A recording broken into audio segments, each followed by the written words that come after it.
not ready to go yet, okay? I'm not ready. You gotta wait. I got shit to do. I'm in the middle of something, all right? Just hold on.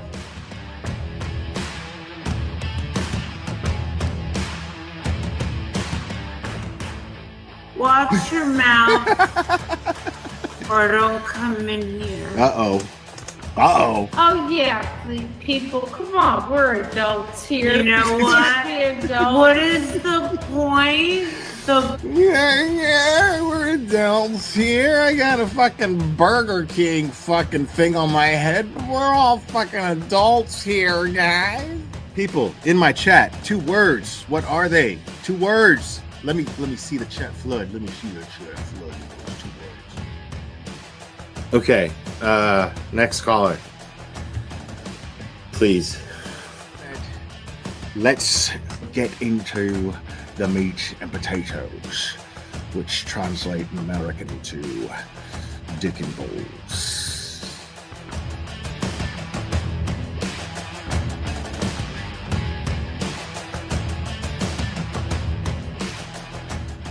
I got flip-flops. These are my flip-flops. Yeah, I really like my flip-flops because I can put them on. Because look, watch me put them on. I can put them on all by myself. Watch me put them on. Look, are you watching? Look, these are my flip-flops. Thanksgiving Day. I remember it clearly. It was Thanksgiving Day. I was inserting myself in somebody else's fucking business as a cash grab, and you know. This channel is harsh reality. Karen Yak se jodió la sucia vida. Amen. This is Jonathan Lee Riches. I have cheeseburgers. I'm gonna put cheese on them. I'm gonna make sure that I have my hamburgers because I'm a big boy now and I can make the hamburgers. My mom lets me use the stove now.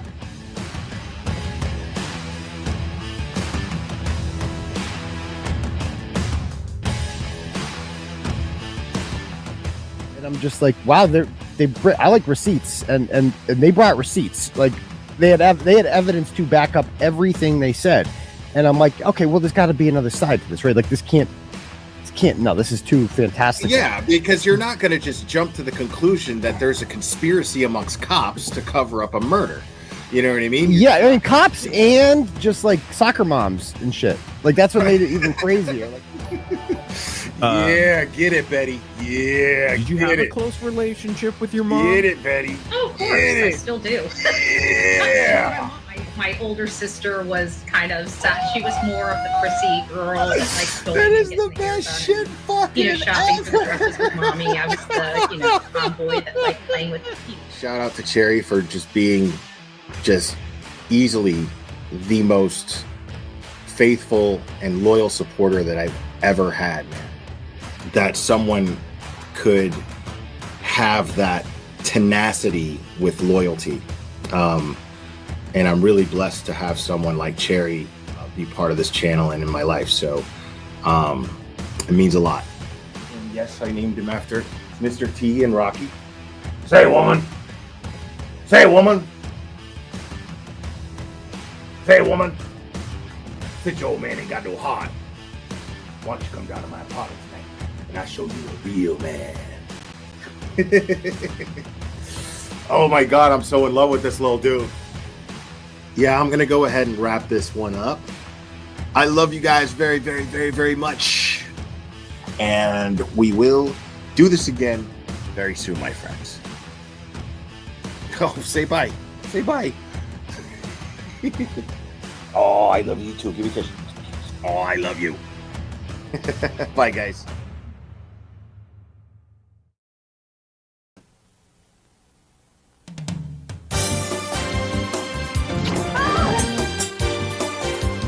Watch out!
my friends.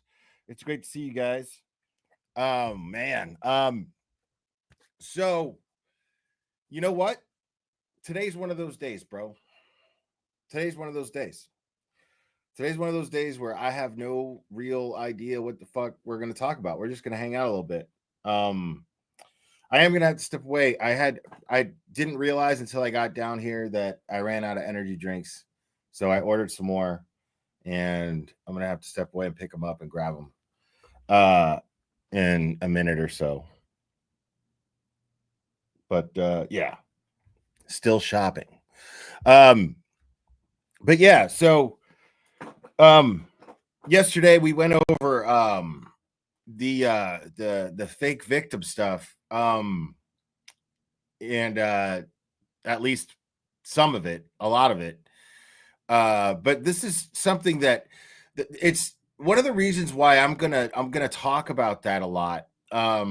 Not just because it's crazy and it's a crazy part of the whole thing, and it's very, very important part of the whole situation, considering that she was used to frame Aiden and have his bail revoked. There's no doubt about that.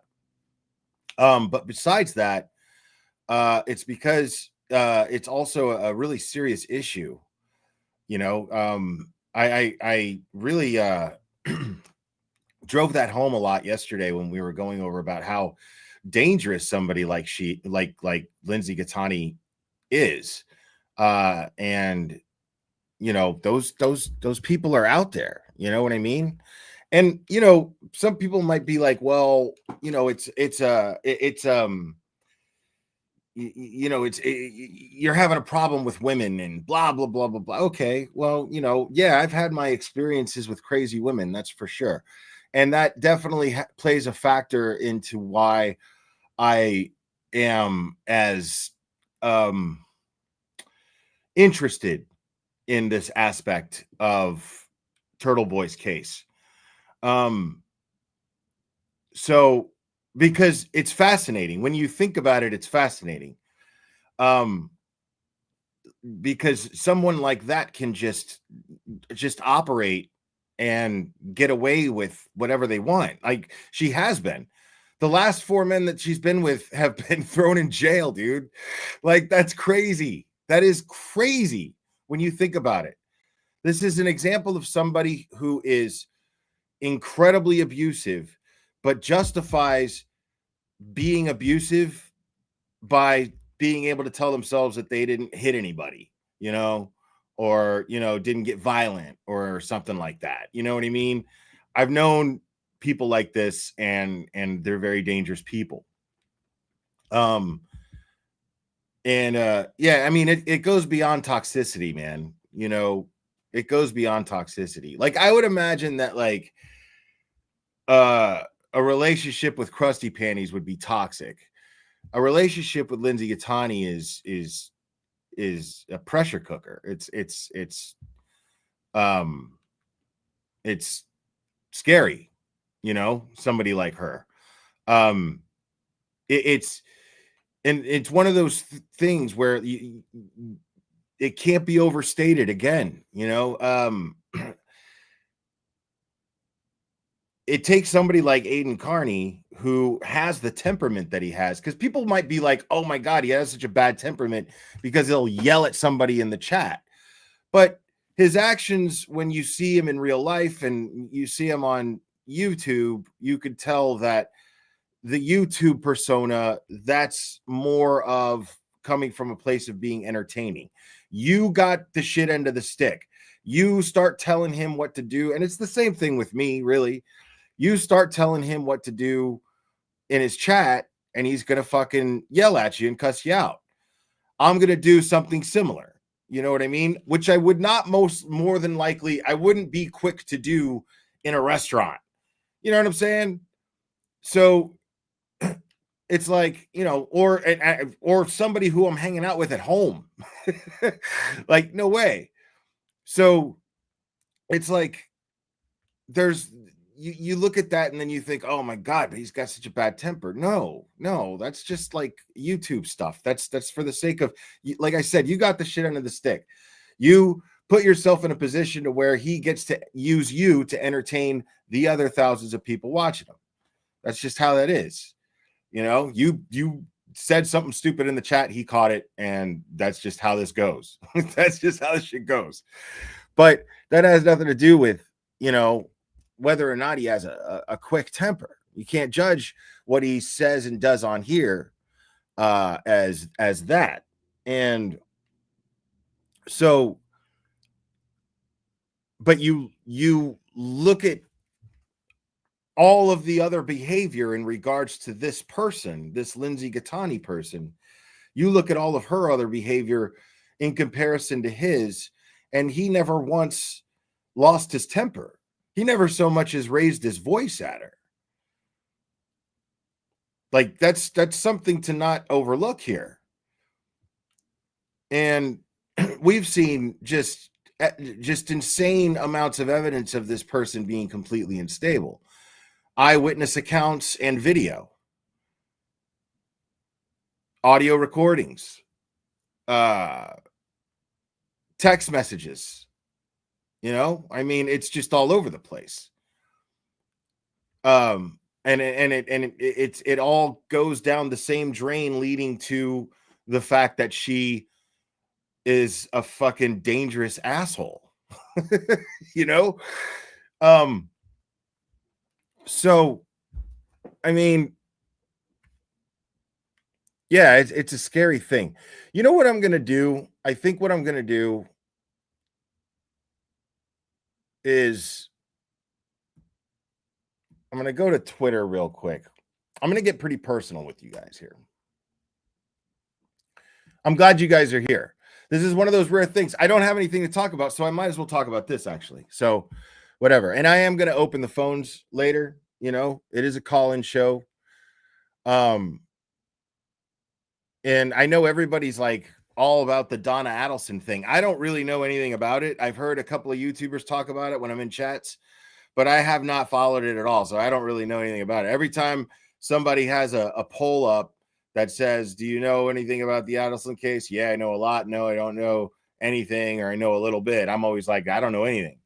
So I'm not going to start covering it. I'm not going to start covering it, but I'm definitely going to kind of follow it here and there because a bunch of my favorite creators are covering it. So I'm really interested in it. Now, while I was live last night, okay. Oh my God, this is. Oh my God. That's scary. Nurse Kim's out here putting up ladies who make prosthetic children. It's very strange. Like, look at this shit.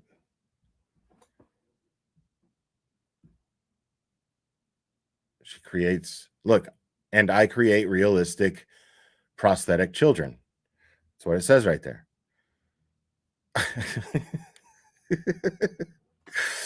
Okay, Nurse Kim. I don't know what that post is really about. I think it's just a sarcastic response to some troll, probably. Or no, it's a Grant thing. It's a Grant thing. Okay. All right. So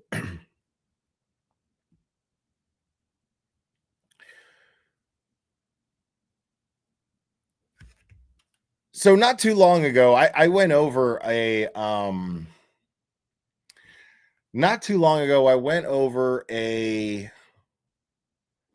we're gonna have story time with Glare. I think I just decided I'm gonna do that. So not too long ago, I went over. I addressed, you know, some of the things that are talked about by the trolls. And again, this is something that I don't feel the need to explain to anybody, but because I truly believe in accountability and the power of taking accountability, and you know, and I truly believe that that my life is and a 180 from what it used to be. My outlook on life is a 180 of what it used to be. So I can look back on things and I can actually laugh about them now. Even though at the time, these were life-threatening things. I was making decisions that were basically life-threatening. Poor, irresponsible, horrible, self-oblivious, entitled, bad decisions all the time. And so I addressed one thing. I'm not going to bring it up now, but if you guys were here, you know what I was talking about. Something that comes up a lot from the Twitter trolls. And the Twitter trolls are fun, but like I can address. I thought about it, and I would just usually ignore it because it never bothered me to see it, and I would usually ignore it. But now I'm like, again, it's not like it's beginning to bother me. I just thought it would be fun to discuss it, because the funny thing is I've actually told this story on this channel at least twice, but I don't think I have since I have been in the I guess the Karen Reed Turtle Boy community would be the best way to put it. I don't think I've ever done that.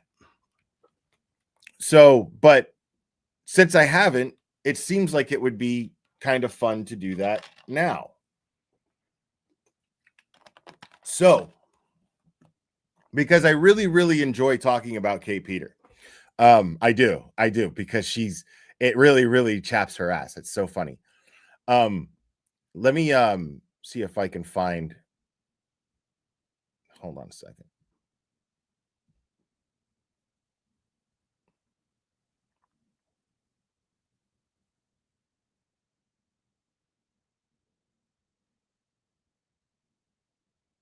Okay. Because she posted something really nasty. And if I can avoid showing it here, because I already reposted it on Twitter and that was enough.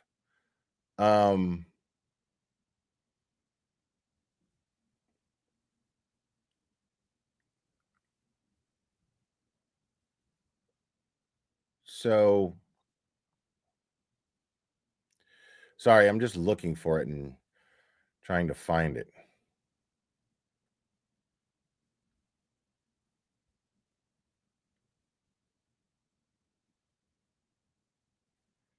Should be right up here. Okay.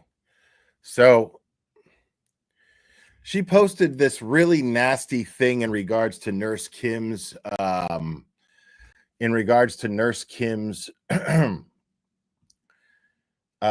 interview with the cerebral ninja David Yannetti. And and then I reposted something to the effect. I reposted it.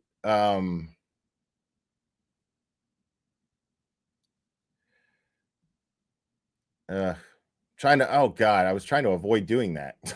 Whatever, it doesn't matter. I already reposted it. So, but my response to this really nasty tweet that she put, I said, an example of one of my favorite things to enjoy post-acquittal.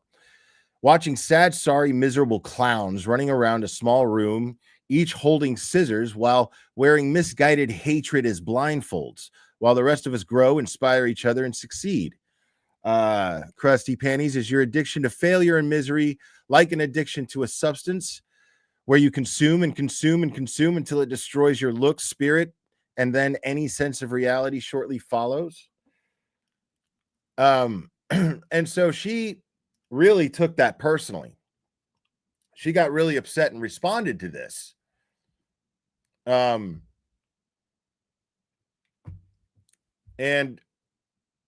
she writes, dude, you're such a lunatic. You had to be flashbanged out of your house. You were out of the house you were hiding in. You racked up OUIs, beat your son, beat a woman, have gotten picked up on warrants you were running from in the middle of a domestic, and peaked working at a Domino's before retiring to full-time grifting. Unlike the insane bullshit you people spew about me, I'm sourcing this information from police reports, affidavits filed in court, news articles, and other verified public documents. Your only source to call me a drug addict and child abuser is a middle-aged, unemployed divorcee facing double-digit indictments who unironically calls himself Turtle Boy and Daddy. I have never beaten a child, run from the police, required the SWAT team, or committed domestic violence. Maybe you shouldn't comment on other people's mental health, bruh. Now, there's a lot to unpack here because you'll enjoy this story, okay? Because I'm going to tell you the story. I'm going to tell you guys the story. Now, first off, let's look at this. This is not me. Now, that's my name, okay? That's my name, but that's not me. That's a completely different William H. Lang, okay? I don't know where Stafford is. I've never been to Stafford. I don't know where it is. I've never heard of it. But more importantly to take out of that is I've never had an OUI or a DUI. That has never been a thing. Now, I've never said that I never drove drunk, but I never got caught for it or arrested, charged, or anything. Okay? Now, as far as that goes, yeah, never had an OUI. As a matter of fact, I don't even have a police record. I have a clean record. Absolutely clean. 100%. Now, I'm going to read you this, okay? As best as I can, because it's a little blurry, because it is just a screenshot of something, which is a, oh, this is a different one. I've already told this story before. This is the one where I got picked up on a warrant for not paying a jaywalking ticket, which is a fact. I've told that story where I had woken up early in the morning, gotten woken up early in the morning by my girlfriend at the time. She's going, "Where are my keys? Where are my keys? Where are my keys?" She's hammered, shit-faced drunk. I kept her keys, and all I did was hold her keys up like this. Now, one thing that I learned from that situation, if you get a jaywalking ticket, pay it. There's another thing I learned out of that situation is if a grown person insists on driving home, even if they're your girlfriend, even if you have the physical ability of keeping their keys from them, fuck them. They're grown. Fuck them. That's where I'm at. Some of you guys might be like, oh, well, what if they endanger somebody else? Fuck them. Not my problem. Never, ever going through that shit again. Look at it now. Now it's people saying that it was a domestic violence and that I got arrested for beating up my girlfriend. Like, no. I never laid a hand on her. Never laid a hand on her. I sat there, I held her keys up like this. She fucking bit my hand. And that's it. That's what happened. Cops show up. She had a warrant. She didn't even get arrested for that. Because I didn't even tell the cops that shit. And she had a warrant for not paying a ticket when she drove up from Florida. I had a warrant for not paying a jaywalking ticket that I got like a year and a half, 2 years earlier. And that was it. I went to jail on a Sunday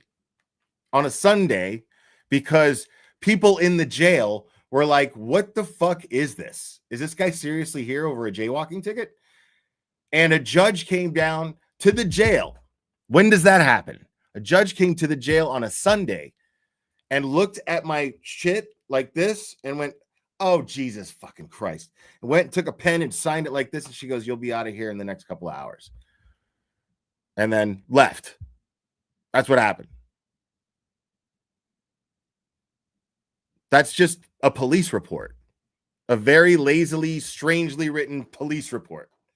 Because I guess maybe she said that I hit her because she was fucking crazy. So I don't know. But that's what happened.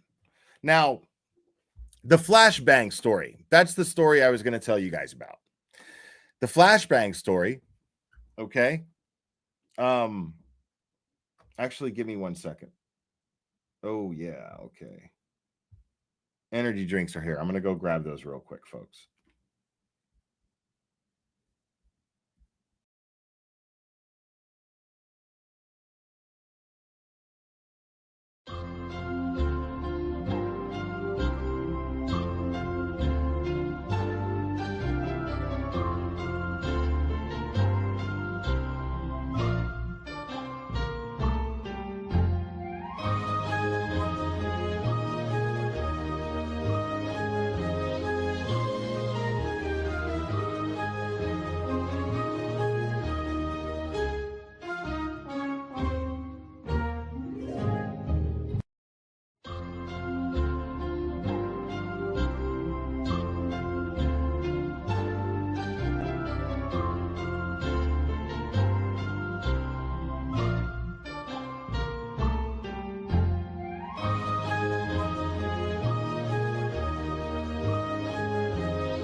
All right. Thanks for waiting, guys. Sorry about that. It's warm. It's a bummer. Hold on. Whew. Okay. So yeah. Yeah, we were just, and me and that girl were both in a bad place, and who knows, man? She's probably doing great now. I hope she is. But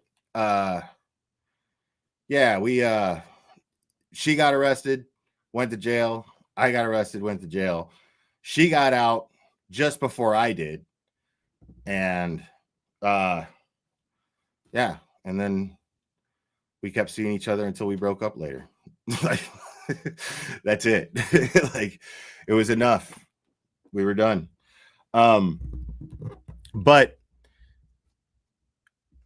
the flashbang story happened way before that. Okay.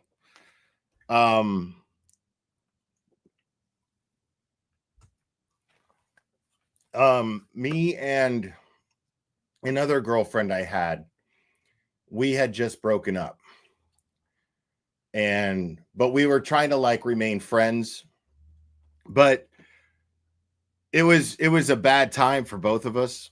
And I had just the worst habits at the time.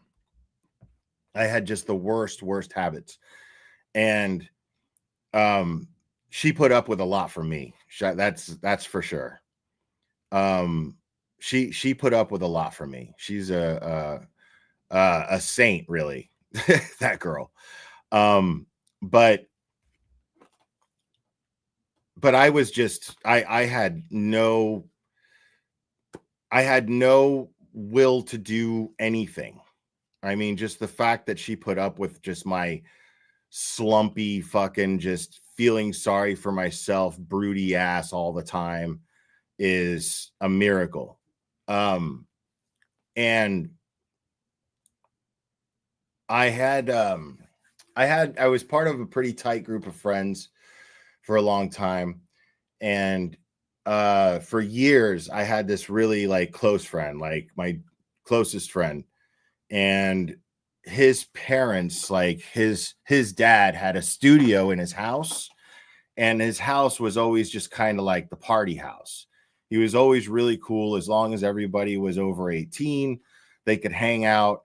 Everybody was responsible, whatever, blah, blah, blah. When we were young, you know, but at this point I was already in my early 30s.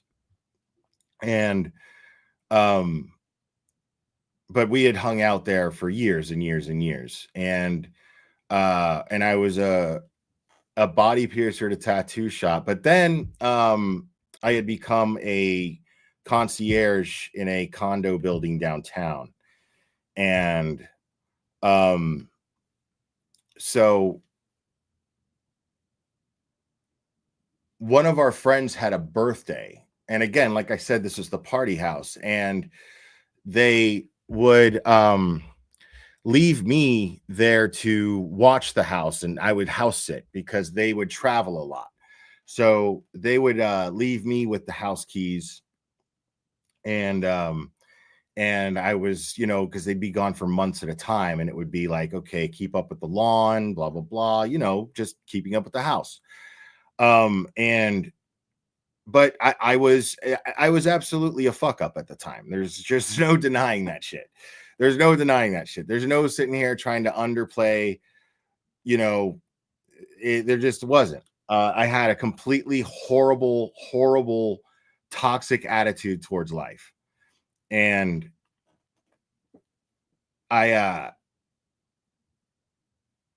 we had a party there for one of our friends, and I don't know what had happened. I think I got into an argument over the phone with my ex-girlfriend, and she had come by earlier because I was like really like I was having just like shakes, and I was anxious and just having a fucking breakdown. And she was a bartender, and a lot of people, I mean, it's Miami, so a lot of people would tip her with party favors. And she was like, look, this is supposed to be for anxiety. One of my customers tipped me with it. She gave me some, like, I think it was clonazepam or something like that. And she was like, don't go crazy with him. Just take one and just try to chill out, and then, you know, give it a while and whatever. And then I was like, okay. And then she left, and then I took one, and then the problem was there was a lot of liquor left over from the party the night before in the kitchen. And I thought, oh, well, I'll just drink a little with it, and then it'll hit me faster and it'll calm me down. And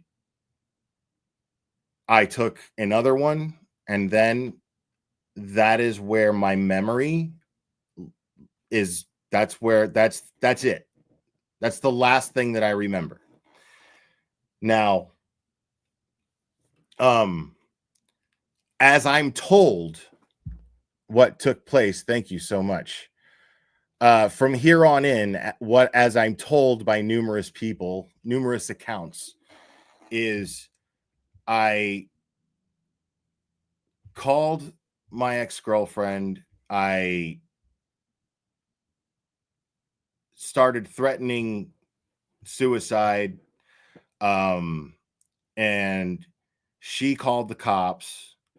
I barricaded myself in the house, and I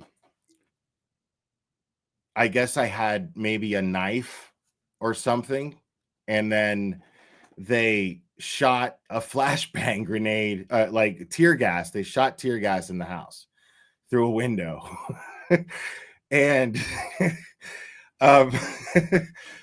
and then I of course instinctively ran out of the house, and then they just fucking and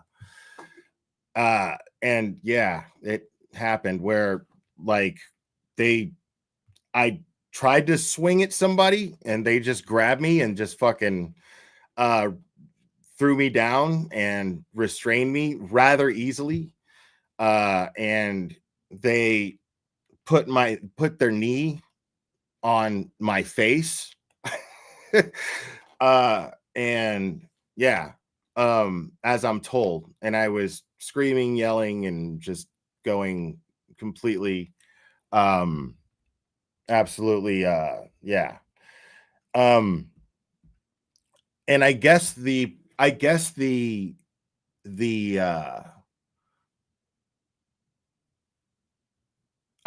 I don't know what I was trying to do, to say it was an attempt at suicide by cop is probably accurate. I just couldn't tell you for sure because I don't remember what my mind frame was at the time. This is just what people told me. But I mean, I'm not saying it's not true. I'm saying numerous people told me this is how it happened. And so the next thing that I remember was waking up in the hospital and just like feeling like cottonmouth is not the right term. Like it felt like, it felt like just, dry sponge was in my mouth. And that was from the tear gas. And I get up out of the bed because I'm not like handcuffed or anything. I'm just, I'm not sure where I am. I have no idea actually where I am. I just know it's a hospital. Don't know which one. And I come out and there's like a day room and there's people. You know where this is going. And I'm like, I need to talk to somebody. Can somebody like help me here? And they were like, the doctor is going to come around and, whatever. And I was like, okay. And so the doctor finally comes around. Man, I had this huge fucking thing on my face, like just road rash right here from the cop's knee being on this side of my head. I had that for like 2 weeks, like right here.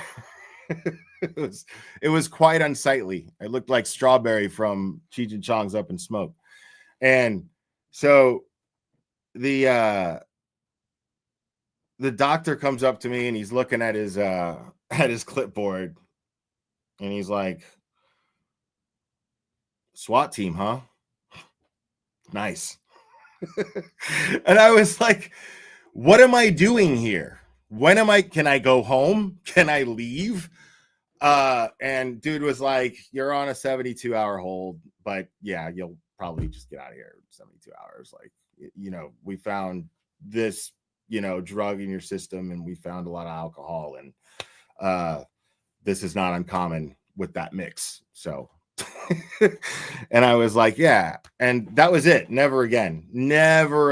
I never, ever, ever, ever touch painkillers, anything stronger than ibuprofen. Ever, ever, ever. Ever since then. But yeah, that happened, and it's the kind of guy I am now would absolutely laugh at anybody that did that. That anybody that went through that. I mean, nobody got hurt. Everybody was okay. The only reason anybody knows about this story, it's not because she has news articles and police reports and court documents and blah, blah, blah. I have never had an OUI, a DUI. I've never been arrested for assault. I've been arrested here. I'll tell you as many times as I've been arrested in my entire life. When I was a kid, I got arrested for the first time when I was 16. And when I was 16, what happened was I things were not good at home. And I was just sneaking out, leaving at night, blah, blah, blah, and we had a friend, my little group of friends, we had a friend that decided that lived close by in our neighborhood, but they moved out of their house and they just moved away. And so we were like, well, trying to find, I mean, when you're 16, you're like, where are we going to go drink? Like, you get somebody to buy you alcohol, they buy you the alcohol, and then you need a place to drink it, because if a cop sees you, they're going to be like, what the fuck are you doing? So we were like, let's go to Nate's old place, right? Because we knew how to get in there without breaking in. Like, his window, he had those Florida 3-section panel windows that come out, right? So I like his, you could just pull it like that, and they all just, and we just climbed in, right? But we were fucking stupid, and we were kids, and we were making a bunch of fucking noise and slamming the cabinets and fucking spraying WD-40 through a lighter and everything, not lighting anything on fire, but just being stupid kids, and then the neighbors fucking called the cops. And the first time I ever had a shotgun pointed at me, because he lived on, this was in Miami Lakes, and he lived on a lake, right? Lived on a lake that was not where there's like a beach and sand and stuff like that. It's like you come out, and then there's the next door neighbor's property, but it's separated, and there's nothing but a ledge that goes into the water. You know what I'm saying? So there's nowhere to go but the water. There's literally nowhere to go but the water by coming out of the back door. And we tried to do that. And we were about to jump in the water, but already cops had come through the neighbors' doors, through the neighbors' houses, and come towards us on the very ledge. And they were pointing shotguns at us, going, get down on the ground, get down on the ground, get down on the ground. I didn't hesitate in the slightest bit. I mean, 16-year-old me, dude, I was like, okay. They cuffed us, took us to the station. I got charged with burglary, but the house was empty. So they knocked it down to a trespassing charge, and that just dissolved. I had a trespassing misdemeanor, and that just dissolved with my juvenile record. So that's it. That's the only thing that I ever got charged with as a juvenile. Never got charged with anything except not paying a jaywalking ticket. And that got dropped like the next day. So, like, I mean, all of this stuff, like, there's no denying that I was once a piece of shit. But the difference between me and these people who love to try to call that out, like, and no, I don't beat women, never beat a woman, like, I had the one incident with my son that I explained here that is nobody's fucking business, and I don't need to justify it to fucking anybody. And if you want to go on thinking that I'm a fucking child woman beater, knock yourself out. I don't give a shit what I don't give a shit if you believe the shit or not. I just up here, I've always done this since I started this channel. I've always done this where I wear my heart on my sleeve. You guys want to know about me, man? Sure, and the stuff that I'll tell you is none of your fucking business. I'll tell you it's none of your fucking business. And the truth is none of it is any of your fucking business. None of it is. But I choose to talk about it because to me, it's part of my growth. If I could sit here and comfortably talk to fucking 1,000 people about the most embarrassing shit that I've ever done in my life, okay, shit. That's quite an achievement. That's quite an achievement. I don't give a shit what you think. I mean, the fact is the fact, the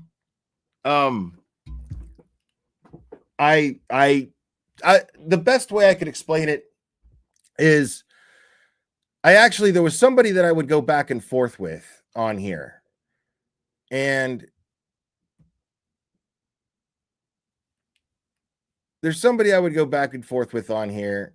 Oh, Marcia, animal lover, thank you so much. Miami Lakes, which street? I grew up on Sable Drive.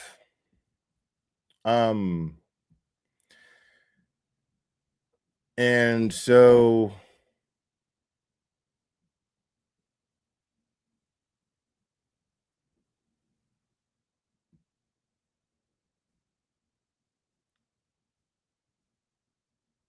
I'm trying to find this because it was actually kind of cool, man. This was actually kind of nice, this little exchange that happened. And there's this, I said something about Julie Carr, but that doesn't even matter.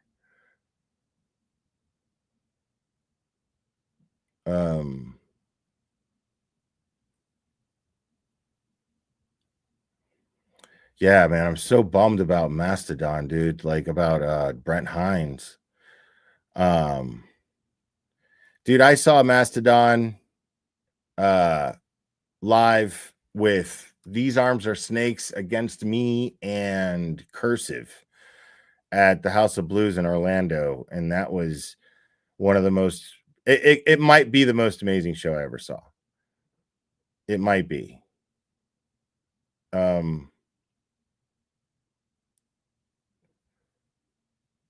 Like, and it was back then too. Like, those guys were still fresh. Like, it was back in like 2000, like I want to say like 2005, 2006 maybe. Dude, where is this shit?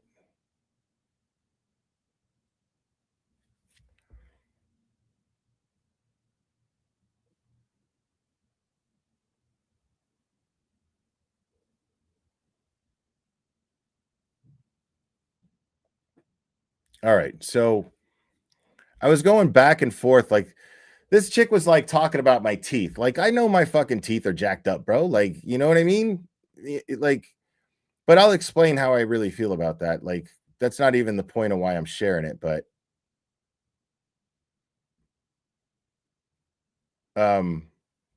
so but I go back and forth with this lady, and I call her fat all the time, and then she talks about my teeth. So, but I don't feel like you know how some people you could tell they just fucking, you can feel them hate you when they're going back and forth. I don't feel like this lady hates me, so I'm just like, whatever. So we were going back and forth, and I was like, I told her, I said something about, how, I got a dope life, so I'm not really worried about my teeth, like, not yet. I mean, so I was like, I kind of like you, so I'll indulge you. That's exactly the reason my teeth are bad. Oh, because she was talking about drugs. And yes, that's the reason my teeth are bad, is because of years and years and years of substance abuse. That is a sailed ship, but that's exactly the reason why. So she was like accusing me of that, like if it was a burn, and I was like, no, that's exactly why. And I said, in one day, if I'm so inclined, I'll get them fixed. But in the meantime, they aren't something I think about because I'm too busy being grateful for the blessings in my life that I currently have. I have a roof over my head. I have food in my belly. I have the most amazing, loving dog that ever existed. I have the sweetest cat, and the two of them get along better than two beings I've ever seen. That's a typo. I've made great, fruitful relationships with brilliant journalists, attorneys, and creators alike. I have thousands of kind, wonderful people in my life who inspire me and tell me that I inspire them and make them laugh and bring them joy. And I have a very dark but very colorful past that I am grateful to have survived and learned from. But maybe one day I'll decide to get my teeth fixed. So that's just, I mean, when I can say something like, you lost, Karen Reed is innocent because the facts dictate it. And the best thing you can do is go, what's up with your teeth? Well, they're jacked up, but that doesn't change the fact that Karen Reed was innocent and I was right and you were wrong. That's just how this is. I mean,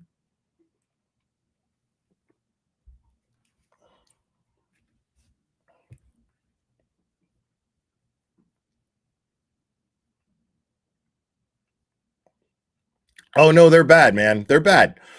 And yeah, like, I'm inclined, to do something about it, like anybody, you know what I mean? But like, I'm just like, I don't think about it enough to like ever go, fuck, man, I should put some money together and maybe get some dental insurance and start doing this and that. And, yeah, maybe I will eventually,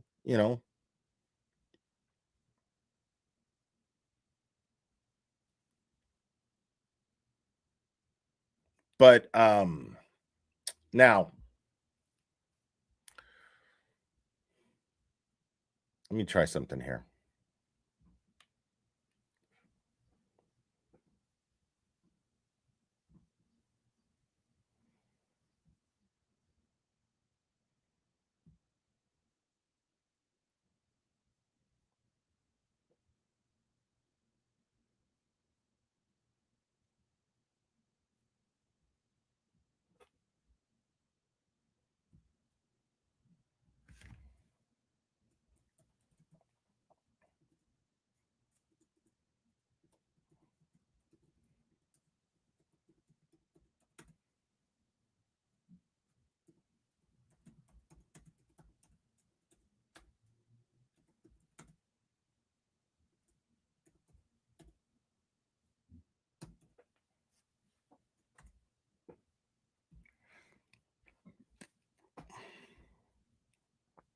Just put up a poll there.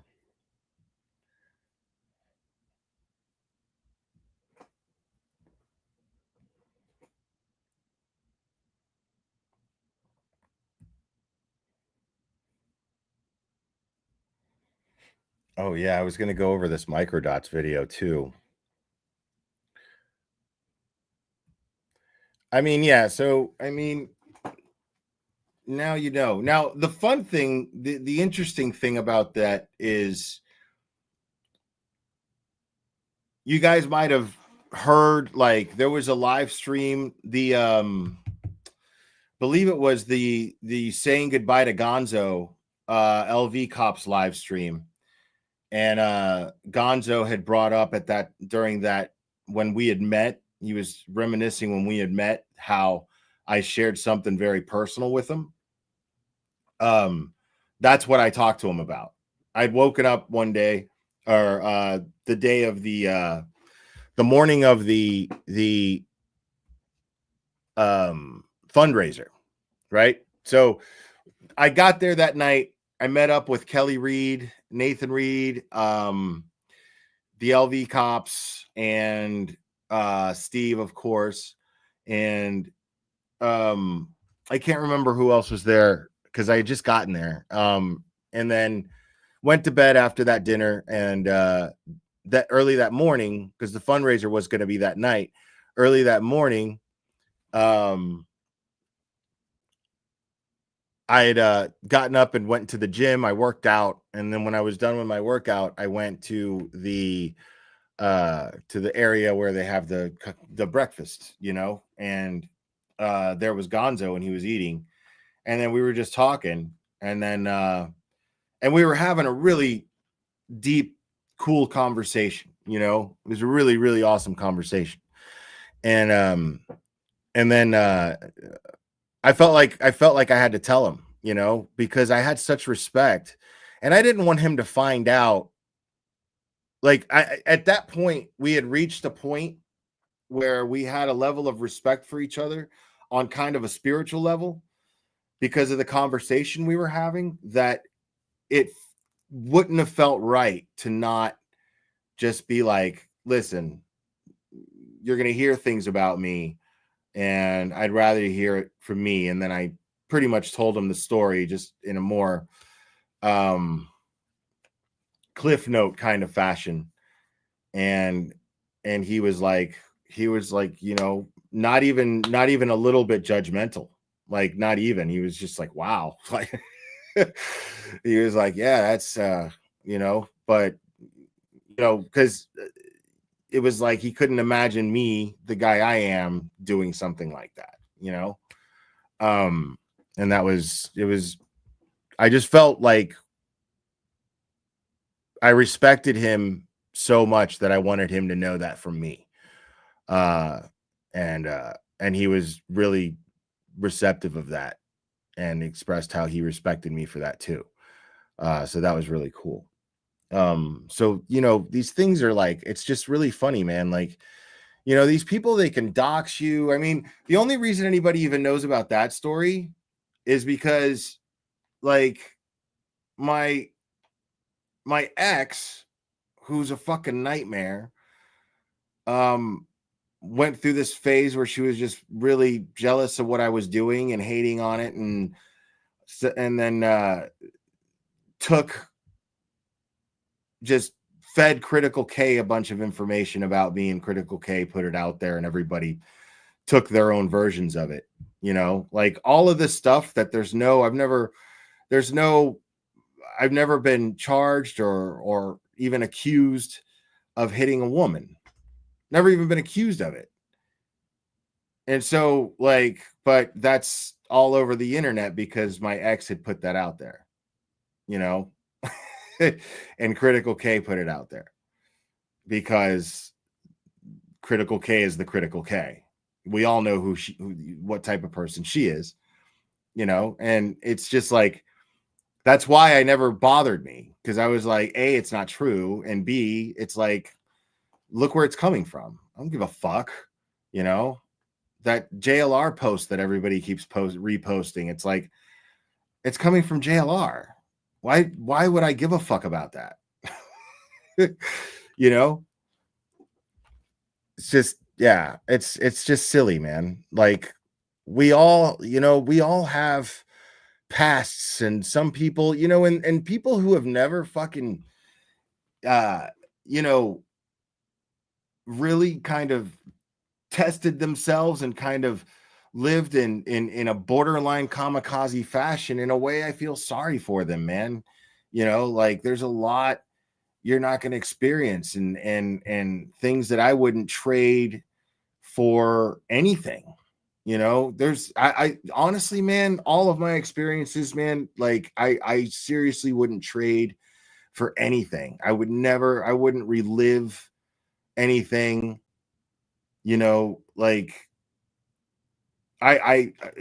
that's what's funny about, like, looking at life the way that I do these days. It's like, I look at life these days like, we are all exactly where we are, how we are, who we are supposed to be, when we're supposed to be it. I truly believe that, you know, and when you learn to, like, adopt that acceptance, it's empowering to give up that need for control, but still understand that you're responsible for yourself, and you have the blessing of the ability to control, and you use it wisely. It's fucking rewarding, you know, and you just get this cool little groove going with life. You know what I mean? You get this cool little groove going with how, you know, what I like to call God. You know what I mean? To me, God is fucking that force that connects everything. Everything is connected to something everywhere in some way, shape, or form. That's a very powerful thing. And to do the best you can by accepting that you're part of that whole thing, and what you do matters to this whole thing. You know what I mean? So I like to try to do what I can to, you know, help this thing be as good as it can be. Right? Isn't that what we all want to do? Shouldn't it be what we all want to do? Dino, what's up? Thank you. Don't anyone talk shit about my glare. The cunt will come out of me. Stop. Oh my God. Yeah, man. So, like, that's just, to me, that's adopting that, and, you know, and you can see it. I'm not trying to bring this up again because I did put it to bed, you know, but you can see how a guy like me who looks at life the way that I do, and getting so frustrated with somebody who clearly looks at life in the counterproductive way that I'm trying to live my life, man. Like, you know, I can't have that shit around me, dude. I just can't. Like, especially if you're old enough and responsible enough to be able to change that in yourself and take responsibility, take accountability and take a good hard look in the mirror and be able to constructively criticize yourself, not beat yourself up. Blaming yourself, beating yourself up, that's the same self-indulgence as just being oblivious to yourself, dude. That's the same. It's the same thing. It produces the same result, in my opinion. Taking constructive criticism, like taking serious inventory, using objective, constructive criticism on yourself. And it takes time, and it's a really humbling thing to do, and it's really hard to do. It's a really difficult thing to train yourself to do, but it's not that hard when you get to a point where you're like, I don't even want to live anymore. And then you were like, in theory, no, yes, I do. Okay, how bad do you want to live? Are you ready to are you ready to figure out what you have to do? That's what it was like. Because if you're not ready to do this, you might as well just give in. That's it. You're done. And so you got to put in the work, and you got to really be able to take the constructive criticism of yourself. You got to be able to take it. And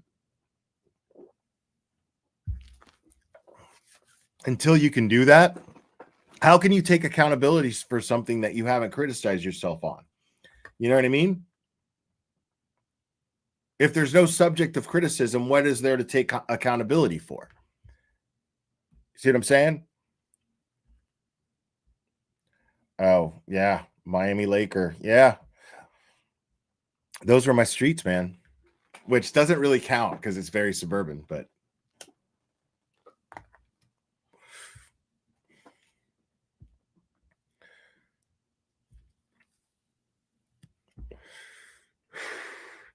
I don't want to get too deep into that shit, man, because it's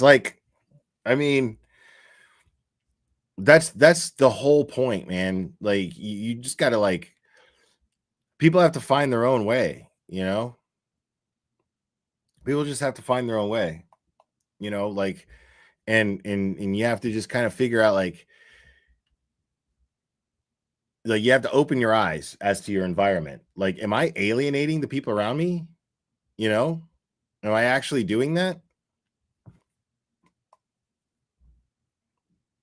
Not oh, well, these people are assholes. These people are fucking assholes. Because they're just fucking all a bunch of stuck up shitbags. That's not, you know what I mean? Better to go, is that the case, or am I doing something that I'm not realizing? And there's just a whole miscommunication of and then you just go down a rabbit hole asking yourself questions. That's what you got to do. And that can be bad, but as long as you're, that's why exercise helps keep your head clear. Long walks helps keep your head clear. Good stuff, man. Stuff that would traditionally keep you closer to God, what religion, no matter where geographically, what religion says that it's not okay to or doesn't say that it's great to be one with nature as much as you can, wander around in nature. It's every single faith will tell you that, anything that whatever you consider God to be that brings you closer to it, and that's a positive fucking thing. Shitting all over people because you hate them on the internet, dude, is not bringing you closer to God in any way, shape, or form. Dina Warchaw, thank you so much. Will, you are such a positive person. You've been true, real. Some people just are little bitches. Someone needs to grow a set of balls and stop with a bitch ass high school. My feelings are hurt bullshit. Okay, Dina. All right. You ain't been around, so I guess you get to air that out, but we're not really doing that now. I'm just trying to I'm just trying to use an example as to like one way that just doesn't work. And these things, like things come with that shit. It's like happiness comes with it. It's so crazy. Like I'm happy all the fucking time. Like sometimes I have my moments, like when you're clinically diagnosed with depression and anxiety, dude, you're gonna have down moments, dude. Like it's gonna happen. But I'm generally fucking happy all the time. The difference is I would have those down times. But the problem was I was always down. I had a bad attitude towards everything. I hated fucking everything. And I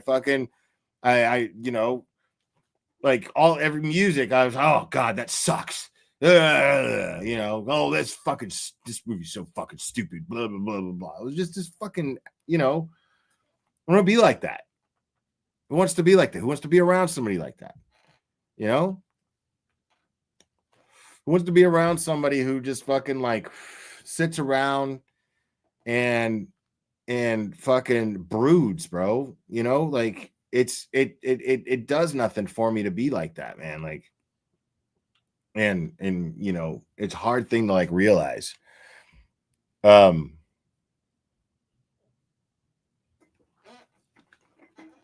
like it takes a lot of work, man. And exercise is like just the best part of that. Exercise is probably just the easiest way for me to do that. Because when I'm anxious, I'm thinking a million thoughts that are wrestling with each other, right?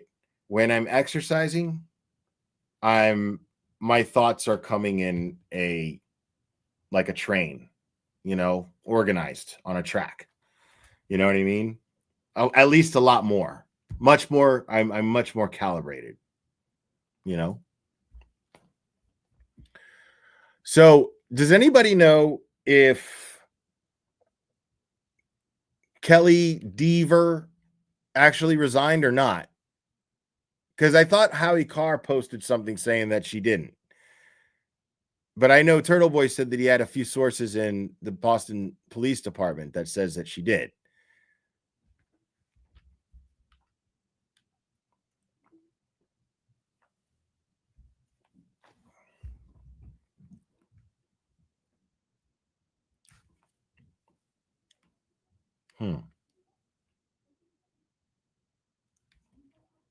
So she hasn't then, Scott Messerschmidt. Okay. What's up, buddy? It's good to see you.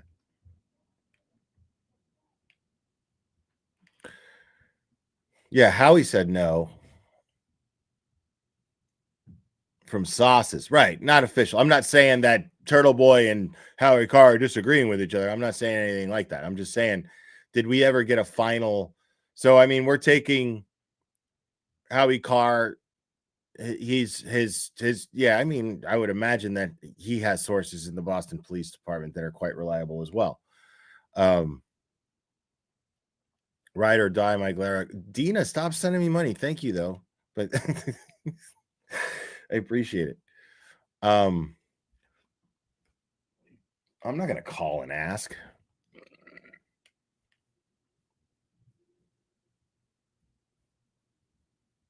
All right.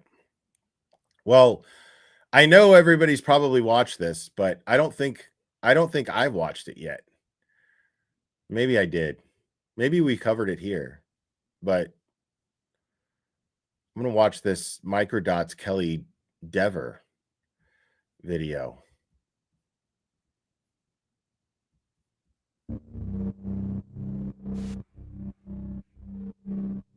Officer Kelly Dever was sworn in as a Boston police officer not long after Officer John O'Keefe was murdered. It was a major milestone in her career, and at that moment, her future in law enforcement seemed bright. However, so how do we know both isn't true? Hear me out. How do we know both things aren't true? How do we know that? Because Turtle Boy sources say that she walked in, took her badge and gun, and put it down on the counter and quit, right? So how do we know that didn't happen and then somebody talked her into keeping her job and not quitting? How do we know that wasn't just one of those times? How many times? I mean, that happens at every job. How many people have fucking seen that shit where somebody just has a meltdown and it's just like, you know what? Fuck this. I'm done. I quit. And then they're like, their manager or whatever goes, come on, listen. I know things get a little heated around here. I know things are a little difficult, but listen, you got to persevere. Okay? Not everything's that bad. All you have to do is just press on, focus on your work, get everything done, ignore all the noise. Okay? Right? You're one of my strongest people. Don't want to lose you. I mean, how do we know that shit didn't happen?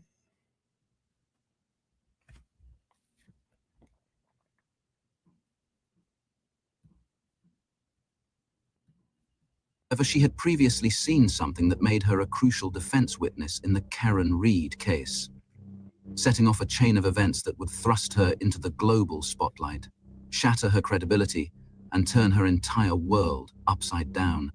Some see her as a victim, caught in a difficult position. Now, like, I mean, is that so hard to believe, though? Think about it.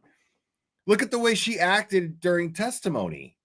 Look at the way she acted towards Alan Jackson when she was testifying, dude. Look at the absurdity of her testimony as well. On top of that, is it so hard to believe that that person stormed into the fucking Boston Police Department all fucking huffing and puffing and threw her gun and badge down and fucking had a fucking NYPD blue moment, you know, because she's a fucking dramatic asshole? You know what I mean?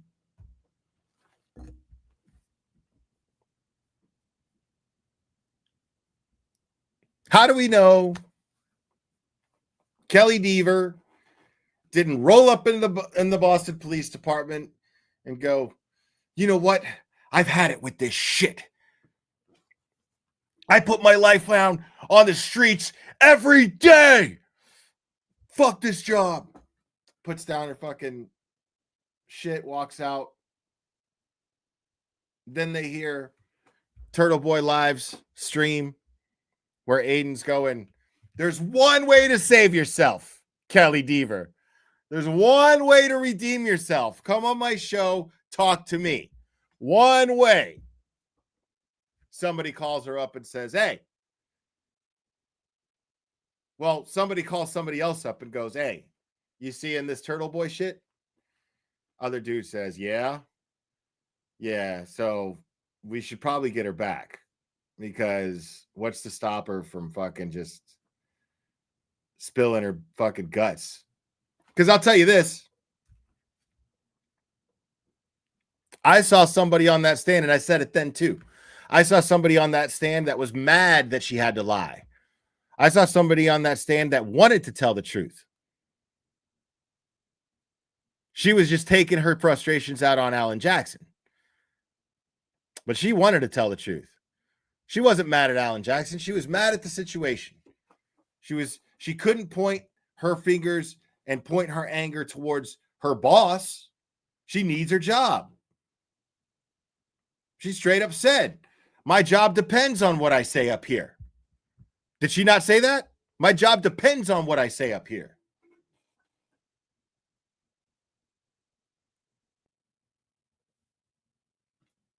So, I mean,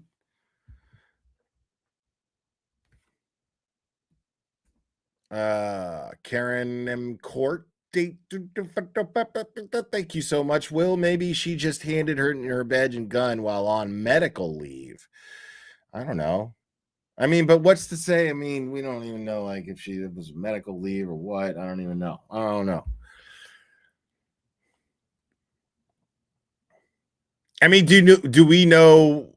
Yeah, yeah, we don't know anything. So I'm just saying, what if both Turtle Boy sources and Howie Carr sources are correct? I don't see how that's so hard to believe. I'm not saying that's the case. I'm just saying it's not hard to believe considering who she is, considering what I'm talking about here when it comes to how she testified, I had a false memory. She knew that shit didn't make sense. That's why she was so defensive. She knew that didn't make sense. A wildly long time, bro. A wildly long time, Higgy and Berkey were in the Sallyport with Karen Reed's Lexus SUV. A wildly long time. That's a hell of a thing to like drive home. You know what I mean?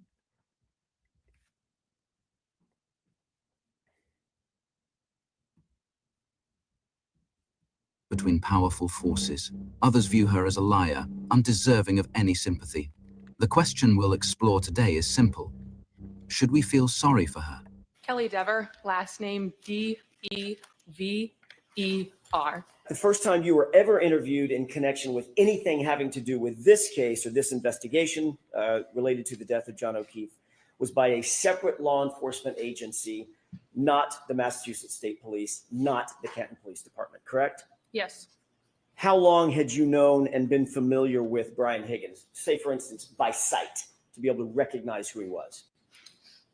Sometime during 2020 is when I was probably first familiarized with him. Who's Kenneth Berkowitz? He was the chief of the Canton Police. Obviously very familiar with him. He's your boss, correct? Yes. Does the dispatch area also have monitors of internal security camera footage? I know there was camera screens, but I don't know if they were on TVs or computers or where in dispatch they were. I don't recollect where they were or how they would be accessed. They were in the room somewhere. I can't be more specific. I don't remember. What Officer Dever appears to be doing here is distancing herself from the security monitors. If she claims she can't even remember where they were located, how could she possibly have seen Higgins and Berkowitz on them? The reality, though, is that those monitors were almost certainly positioned within view of the desk, so the officer working there could easily keep an eye on them. But you do recall seeing that there were monitors that were showing different views of internal security camera footage of Canton PD, correct? The specifics, no. Were there? Yes. I don't know what you mean by specifics. I'm asking you, were there monitors that you could look at that showed security camera footage from inside Canton PD?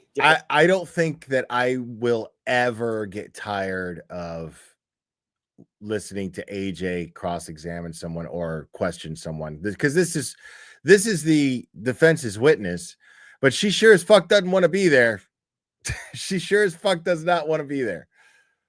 Areas, hallways, corridors, offices, the Sallyport, for instance. So 2.5 years since You keep saying 2.5 years later. So let her finish her answer and then ask the question. Sure. It's been years since I've been in that room. They were somewhere in the room. Where cameras were in the Canton Police Department, I don't recall. The media's provided me information since this case took place, and I can't speak on what's my recollection and what's been media provided. There are cameras. I don't know where on my memory where they are. So has the media informed you that there were internal security monitors at the dispatch location? So the objection is sustained. Next question. Jackson exposes a critical flaw in Dever's story. Her alibi, that relentless media coverage led her to form a false memory, crumbles under scrutiny. While the Sallyport footage has indeed been widely aired, the actual placement of the monitors inside the dispatch center has not. That's a serious problem for Dever. As Jackson points out in his letter, she described these monitors in vivid detail to the FBI. Details she's conveniently forgotten, once under oath. Jackson digs deeper into this point. What do you recall from the dispatch room, as you put it? What do you recall being there in terms of monitors? I remember there was a computer screen that had information about current calls, and then there was a 911 screen next to that. Those are the two computers that I would have been positioned in front of during this time. Yeah, hold on. All of the... Hey, Cherry. I'm glad you're here. Thank you so much for being here, by the way. Can you do me a big solid and get the link for the ticket sales for the Wilbur? I think I'm going to pin that instead. Really try to promote that. So Turtle Boy is going to be interviewed by Auntie Deb at the Wilbur Theater in Boston. Since I'm not from Boston, I can't really give you any more details than that as far as the location of the place, but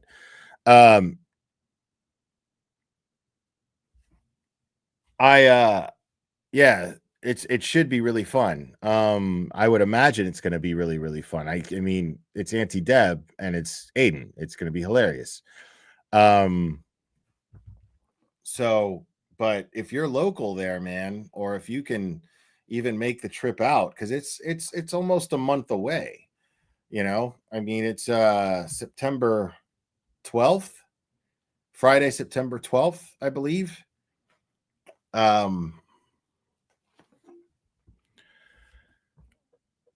So yeah, man.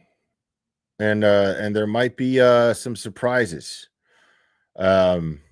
As I understand it. I don't want to give anything away, but there might be some surprises. So I really think it's going to be a banger. I really wish I could go.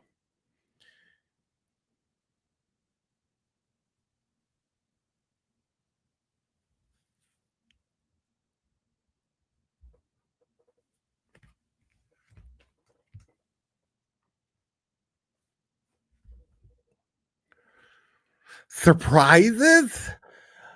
Oh my God. Did you say surprises?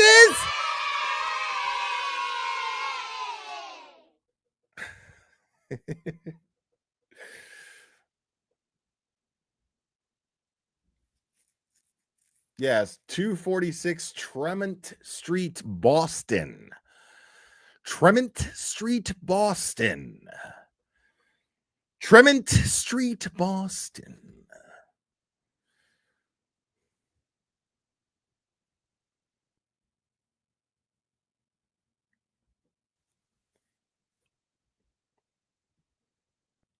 ¿Qué es eso? Paramitas! Paramitas! Does the surprise rhyme with Karen Reed? Well, I don't know. I don't know what the surprises are. I just heard there might be surprises. That's all I know. I don't fucking know. There might not even be surprises. I'm just saying there might be. I heard there might be. That's all I'm saying. We're just a bunch of people up here gossiping. That's all we're doing.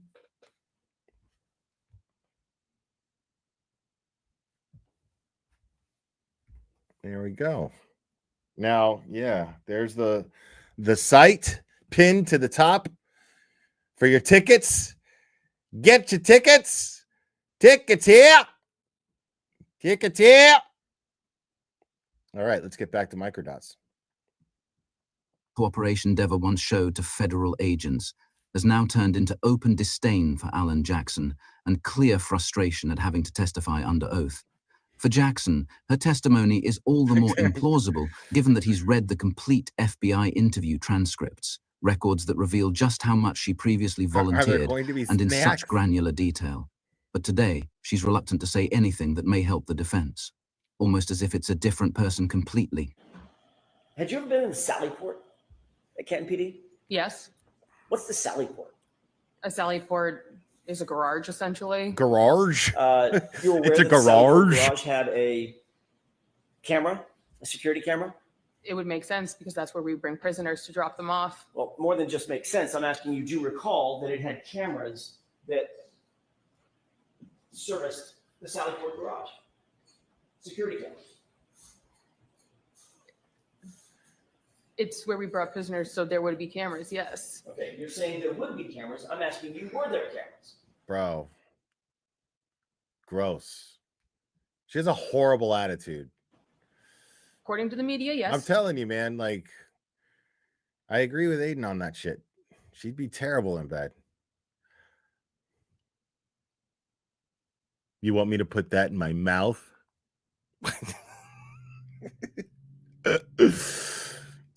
I've seen the footage, so yes, there were cameras.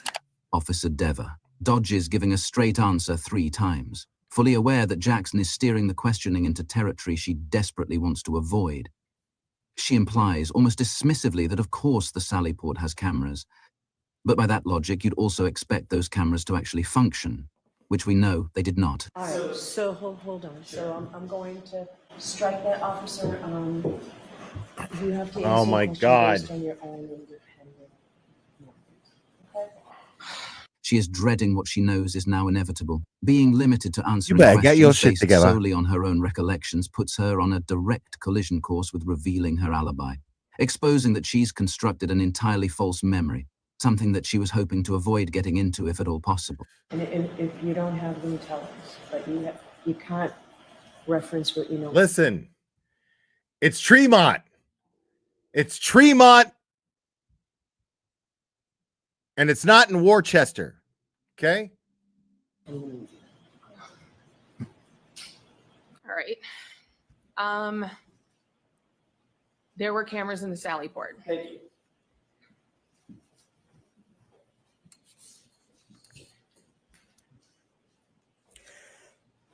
Ms. Dever, do you want to be here today? I have no relation to this case, so I asked you that. I asked you if you want to be here today. Objection. This isn't direct. Hank Brennan No. objects, stating, "This isn't direct." A small preview of the way he would have handled Michael Proctor if he was called by the defense. And the judge enforces the objection. So it's your witness. I understand. Oh my God. No comments, Oh just my questions, Rod. I God. understand that. Do you want to be here? This can't be happening. This cannot be happening. Dina Peterson gifted 10 memberships, everyone.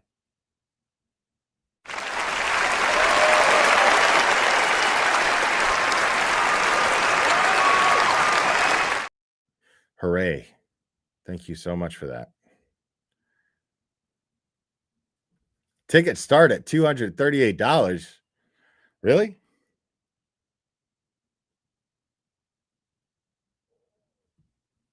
Here today now.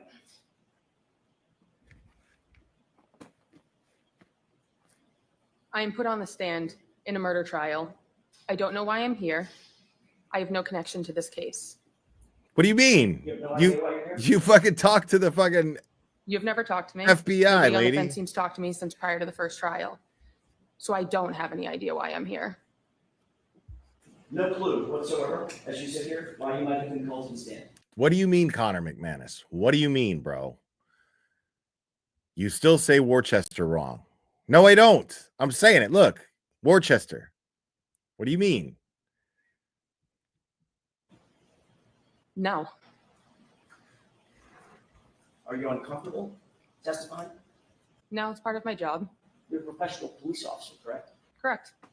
That means you're a professional witness to a certain degree, correct? In the crimes that I've gone on a stand before, yes, I have been. And you understand the oath? Yes, I do. What is that oath? The oath is to tell the truth. Did one of the monitors that you looked at, that you had access to? She sounded like a 7-year-old, bro. What is the oath? The oath is to tell the truth. At the dispatch area, did it show the video footage or the video feed from the Sallyport garage? Right. Okay. Thank you. Right. But that's what I've been saying. Cop's daughter, Will, it's Worcester. Like, right.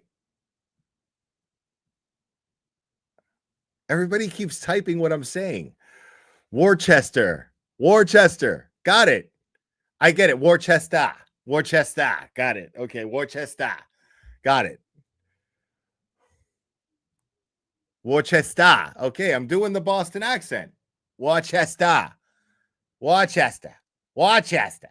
doing the Boston accent with it too.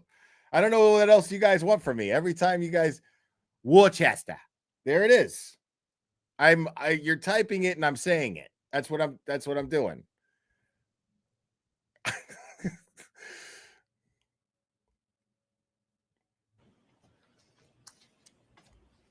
So I already said I don't remember where in dispatch the screen with the cameras was.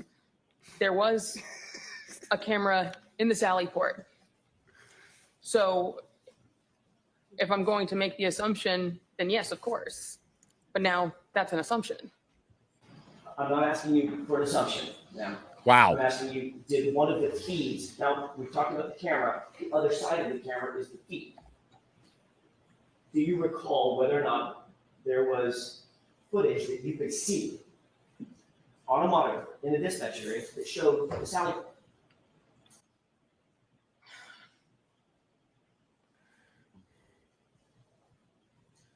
I'm going to go with yes. Clarification. How long? So Wow. I don't know what that means. So what do you mean you're going to go with yes? Is your answer yes? Diva.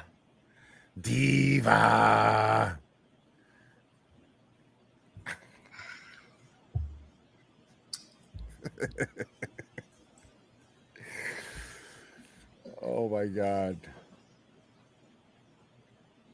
You guys are the best chat Thank ever. You. What time about did you take over? Worcester. Got it, Southeast Sally. Thank you. Immediately following when the 911 call came in. Would have been 6-ish in the morning. Does that sound about right? Sometime I would say towards the later of my shift, but it was the middle of winter and dark out. So I don't know if it was 4, 5, 6. Understood. But it was still dark out. Yes. Once you took over the dispatch desk, did you stay there even past your normal shift ending to support the investigation that was ongoing? Not to support the investigation. I was just on overtime. Okay. So you stayed past your normal end time of your shift that day? Yes, on overtime. You stayed into the afternoon, correct? I believe the shift ended at 3:45 p.m. for the Canton Police. Officer Deva clearly isn't sure what time she left that day. She's provided no evidence of it. She just claimed she believes the shift generally ends at 3:45 for the department. That may well be true, but it doesn't prove that she personally left at that time. She seems to be basing her entire claim about when she left on what time the shift normally ends. Not a very strong foundation to bet her entire credibility on. With so many officers inside the Sallyport when Karen's vehicle arrived, it's entirely plausible she was asked to stay later into the evening to help cover the desk, especially considering it was the day of a snowstorm. Furthermore, if we're to believe she's susceptible to creating false memories, then how can we trust any of her recollections? Exactly. She's made her word utterly worthless. The equivalent of someone lost in delusion, except in her case, the delusions are embedded in her memories, not in her present reality. The after effects of this story on her career as a police officer is something she clearly didn't consider. Did you stay past your ending shift time? For my regular shift, yes, because I was on overtime on the day shift. Did you observe anything unusual that stood out in your mind that occurred, pardon me, in the Sallyport while you were on that shift? So we've discussed this previously. Get your shit I together. can't make that statement on the stand because I've been provided information this previously. While you were Look at how fucking condescending she is. on that shift. So we've discussed this previously. I can't make that statement on the stand because I've been provided information released by the defense that it was not a memory, that it was a distorted memory. Therefore, I can't state it because at this point it would be a lie. This is the exact moment Officer Deva destroyed her own career. Shh. I cannot make that statement that you're wanting me to make on the stand because I've advised that that would be a lie. Ms. Dever. Wow. I've never asked you to make a statement one way or the other on the stand. I'm asking you an open-ended question. Okay, Did so you, prior let to me the ask first you a question. Did you observe something in the Sallyport garage on January 29th, 2022 that you found unusual, that stuck out in your mind? given factual information that makes it so I know I did not, no. So the answer is no. Correct. Do you remember being interviewed on August 9th, 2023? I do. Boom. That was by a separate law enforcement agency, correct? Yes. 2 separate law enforcement agents, is that right? Yes. And you were advised during the course of that interview on August 29th of something, correct? Can you rephrase I'm sorry, that? August 9th. So what was I advised of? Can you rephrase that? Sure. were you advised that lying to those officers would be a crime? So it was a willing conversation. I've spoken with their legal team because of the fact I was. So AJ's brilliant here, because basically the picture that he's painting is, okay, you told the FBI one thing and then you're testifying to something else. So either you committed a crime by lying to the FBI or you're committing the crime of perjury right now. So, yeah. Provided factual information that showed a statement of mine was a false memory. It was not a lie. Therefore, I made it in good faith, and I retracted given information that it could not be accurate. Ms. Dever, did you understand my question? Yes, I did. You threatened to charge me with perjury during our phone call prior to the first trial if I didn't let me stand right now. I'm telling you, I did not see anything. Factually, I've been provided evidence by a timeline that it is not correct. Ms. Dever, my question was this. Were you advised that it was a crime to lie to those law enforcement agents? Yes or no? No. They never told you. They never admonished you that it would be a crime to lie to them? Did they advise you of anything? Any consequences of lying to them? So we had a willing conversation. Yes or no? I don't recall. Okay, there's your answer. I don't recall. No, because it wasn't. As a trained law enforcement agent. Go ahead and ask a question, but both of you only. Miss Dever. As a trained law enforcement officer, I know you know my are you name. aware that it's a crime to lie to certain other law enforcement agents? When you have intent to lie, yes. Okay. So you knew that when you spoke to these law enforcement officers, correct? Yes.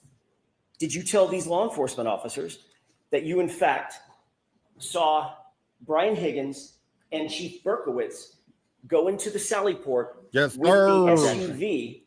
May I finish my question? Oh, yeah, I almost forgot to do this. Go ahead. Did you tell those law enforcement agents on August 9th, 2020? Stop what you're doing right now. Go give this video a like. If you haven't already, make sure to subscribe to the Mighty Microdots.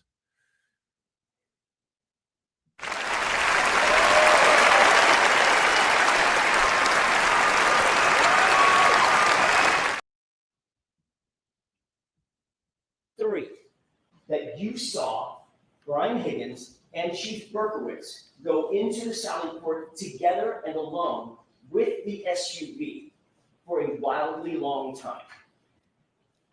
That was my recollection at the time. There's a clear pattern with many of the Commonwealth's witnesses in this case. When first interviewed by the FBI, they tell one version of events, driven by fear of federal consequences. But once that fear fades, they change their stories for this venue, where they feel much safer under Judge Cannone and the Commonwealth. That's because perjury charges would have to come from Norfolk DA Michael Morrissey, and he's not about to charge anyone who's bolstered his case. That's likely why so many of their key witnesses have felt free to lie over both trials. So you did say that? At the time, that is what I recollected. Okay. There's another major flaw in Dever's claim that the media somehow planted this memory in her mind. The Sallyport footage is missing 42 minutes. The clip is only a few minutes long, and it's unclear who is present. It could never have created the impression that Higgins and Berkowitz were doing something for an unusually long time. Furthermore, Higgins doesn't appear in either of the Sallyport videos entered into evidence. But there's an even bigger issue with her alibi that allows us to completely dismiss it on the spot. Dever was... Oh, I love it, dude. I fucking love it. I can't wait for that shit. That's going to be amazing. Microdots has got a Turtle Boy video in the works.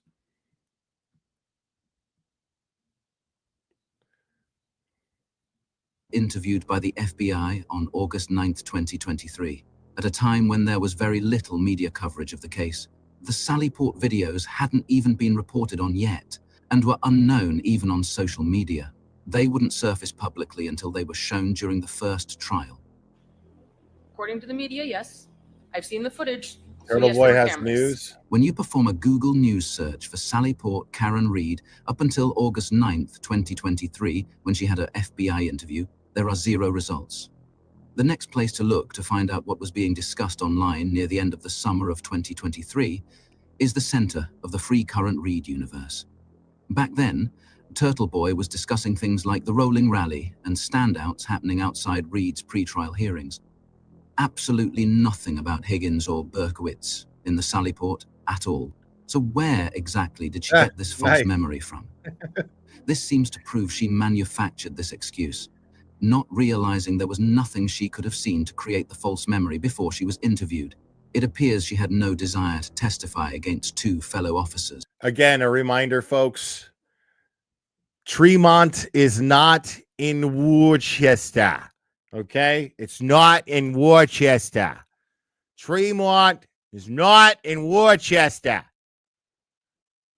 One of them, her former boss. Desperate for an escape, she clung to the timeline, convincing herself it had to be a false memory. But in doing so, she never stopped to truly question whether that was even possible or how it would affect her career. Did you have a conversation with anybody in the commissioner's office at Boston Police Department? Not about anything malicious. I didn't use the word malicious. Why do you say malicious? I had a conversation. Guilty conscience. It was my department saying, regardless of what I need to say on the stand, they support me. You were asked to go to the Regardless of what I say on the stand, they support Yes. me. How long had you been on the Boston Police Department at the time that you were invited to go up to the Commissioner Michael Cox's office? Michael Cox. It had to have been before the first trial. So, and I know it was when the agency released information to outside people. That's not my question. Miss Dever was invited up to the commissioner's office following the release of the FBI documents, which included transcripts of her interview. It feels likely that the Commonwealth, upon receiving those documents, realized they had a problem. It's clear someone from the Norfolk DA's office called Commissioner Cox and requested he intervene on the matter. We can surmise this because those documents were sealed and access was strictly limited to the attorneys. He would have no way of independently obtaining that information, which is likely why he's vigorously denying the meeting was even about the Karen Reed case. I have no idea what they're talking about with Karen Reed. It had nothing to do with Karen Reed.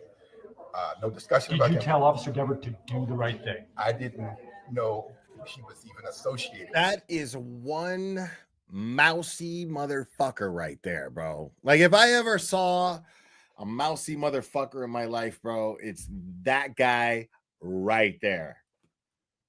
I mean, are you hearing this, dude? I have no idea what you're talking about. This Karen Reed, who? Karen what? That case. Did you find it unusual that a rookie police officer would be called up to the commissioner's office personally? It was a reflection of how good of a leader he is. It was not anything that I found unusual, given the fact he is someone who wanted to show support for his officer. She believes she's helping the commissioner by speaking up. But like a boa constrictor with its prey, every move she makes only allows Alan Jackson to tighten his grip.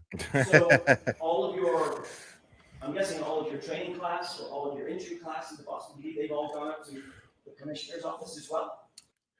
Mr. Michael Cox. This is Mr. Michael Hunt. Oh, it's great to meet you. We're both named Mike. Mike Cox, Mike Hunt.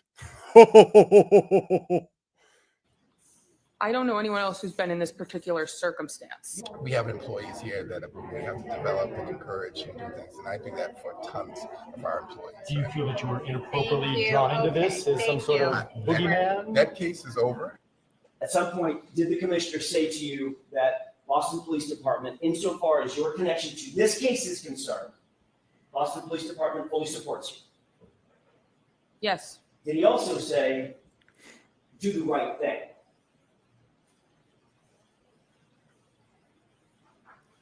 Greg, I never have said those words together. That's a direct quote.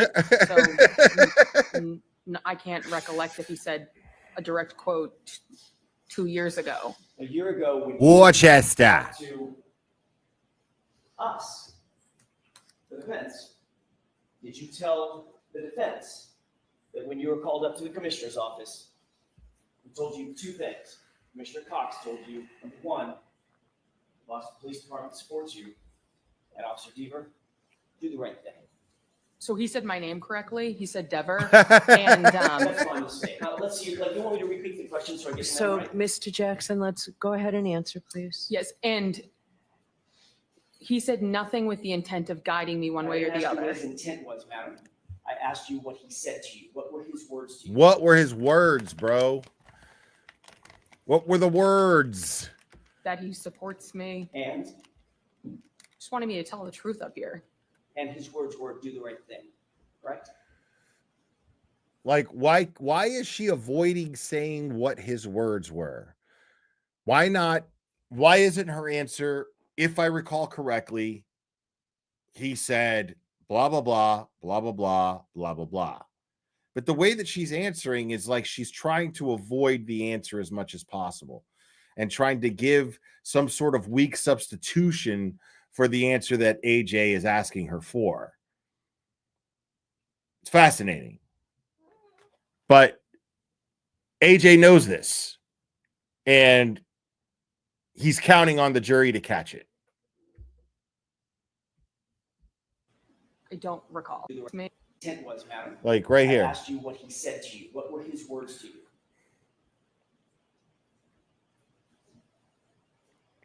That he supports me. And?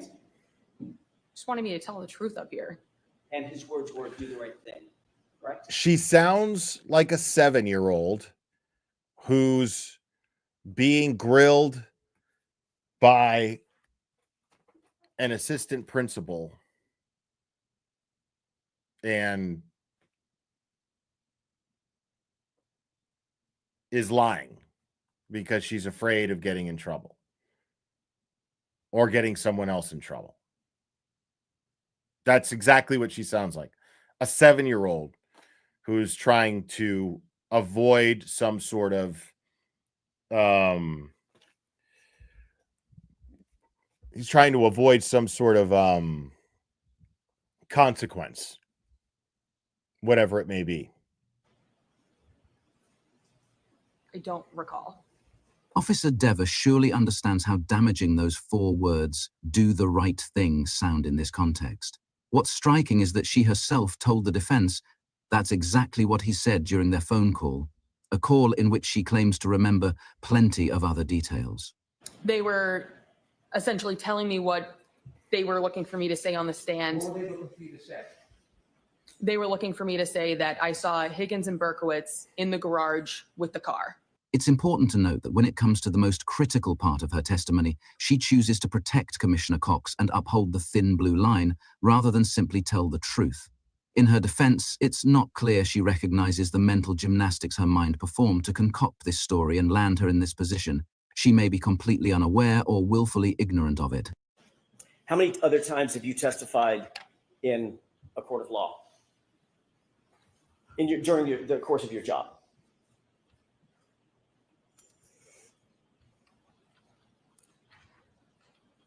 2 dozen, 3 dozen. Actually testified probably ballpark a dozen times. In any of those other cases, has Commissioner Michael Cox called you up to his office to discuss your testimony in any of those cases? Yes or no? Instead of simply answering the questions, she's evasive, clearly weighing the consequences of her words and hesitating to respond. You can almost see her calculating what each answer might mean before deciding to hold. Thank you, Cherry, for saying thank you or the super chat. I went to go get another energy drink and I would have missed that. Happy birthday to my crotch fruit, Connor McManus. I'm giving your birthday money to Will. Word. Yes. If there's any birthdays in the chat, guys, happy birthday. And those birthday wishes go to me monetarily. So thank you for being born. You all are Glarer heroes. Okay.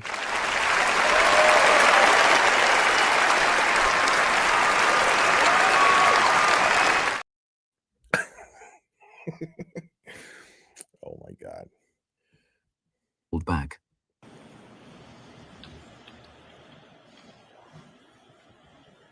Happy birthday, Connor. Homie. That's not a yes or a no answer. Well, yes, it actually is, Ms. Dever. So no comments, okay? Just. You understand the question? The question, yes. The implication. She is literally actively trying not to implicate Commissioner Cox, and unbelievably just admitted it. The question is, in any of those, I'm asking you an open-ended question. In any of those cases, Officer Dever. Officer Dever. Not including this one. She gets that, he goes, Officer Dever. Like, did I get your name right this time?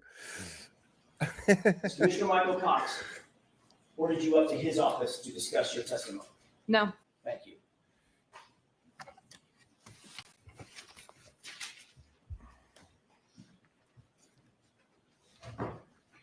Officer Dever smirks as her eyes meet someone seated on the Commonwealth side, apparently finding all of this quite amusing. Nice catch, She's Microdot. clearly underestimated the seriousness of what's just occurred. Nice as catch, she sits dude. on a leave of absence from the Boston Police Department, her credibility shattered, her career hanging by a thread, and entangled in scandal with Commissioner Cox. I was never on the scene. I never spoke to a witness. I never met a victim. I never spoke with a suspect. This was just a random shift for me 3.5 years ago. Oh, yeah, for At sure. a desk. Miss Dever seems unable to grasp. I love that he did that too. I fucking love that AJ wrote that letter. I'm all about that shit. Like I'm all about what's to come because I don't exactly know. That's one of my favorite things. But the thing is it's like rest assured something is happening. Something is brewing. Something is brewing. One thing that is brewing, what is part of this brew, is Turtle Boy's case.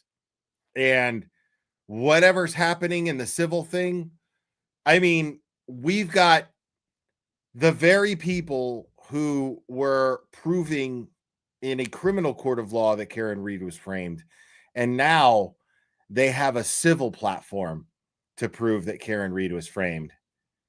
And people are going to get deposed, and it's going to be fucking magical. Telling you, man. Got a lady boner. Okay? Can't wait for that shit. You can absolutely feel it in the air. It's just, it's there, man. It's happening. You can fucking feel, you can feel AJ fucking flying towards the yellow sun and fucking charging up, bro. That's what AJ's doing. He's in front of the yellow sun. He's charging up right before the battle. That's what's happening. I'm stoked for this shit. The importance of her testimony and continues to attempt to distance herself from it. I have nothing to do with Karen Reed. Matter of fact, I didn't even know this person was associated with the Karen Reed case. Everyone, it seems, is trying to disassociate from Karen Reed's. Nobody believes that. Nobody believes that at all. Prosecution. He knows full well that the Karen Reed fiasco is a career killer. And while he, along with the governor, the attorney general, and nearly every other public official in the state, understands exactly what's really going on, they all keep their distance. That calculated silence is precisely what makes them complicit. In Commissioner Cox's case, he is almost certainly lying. What you told those law enforcement agents on August 9th, 2023 was, quote, you recalled seeing Higgins at the station later that day on Saturday. Dever thought it was also weird that Higgins and Chief Kenny Berkowitz were by themselves in the Sallyport of the police department, by themselves while Karen Reed's car was parked inside. Higgins was a witness and present at the gathering where O'Keefe was found dead outside, and then he was in the presence of important evidence. You were sitting at dispatch by yourself and saw on the camera outside of the Sallyport when they walked in. Objection to the entire reading. Deva's story grows in Objection to the specificity, entire now reading. including multiple camera angles. It's difficult to Objection to accept the that she entire manufactured all of this based on non-existent media coverage. Officer Dever, did you go on to say in that interview, quote, you never saw them leave, them being Brian Higgins and Chief Ken Berkowitz.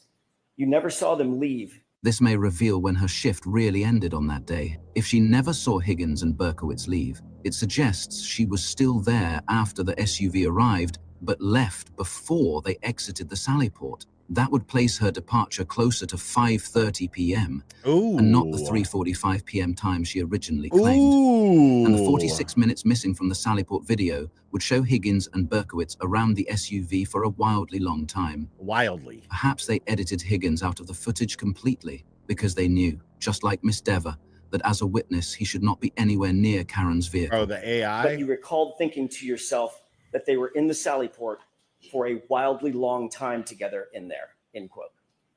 Have you ever heard of something called the blue wall of silence? Do you think it's important for police officers to protect one another in the field and out? Objection. Sustained. Why is it sustained? That's a fucking perfectly legit question. Have you spoken with anyone, not Mr. Brennan? That's a perfectly legit question. Spoken with anyone from the district attorney's office about your involvement in this case? Ever? No, Never? unless you're going to provide a person. I've never talked to any of these people. Have you talked to anyone? What do you mean at these the people? DA's office at all, in any regard? Not to my recollection, How about indirectly? not to my knowledge. Are you friends with any people that you're aware of that are connected to this case? Are you personal friends?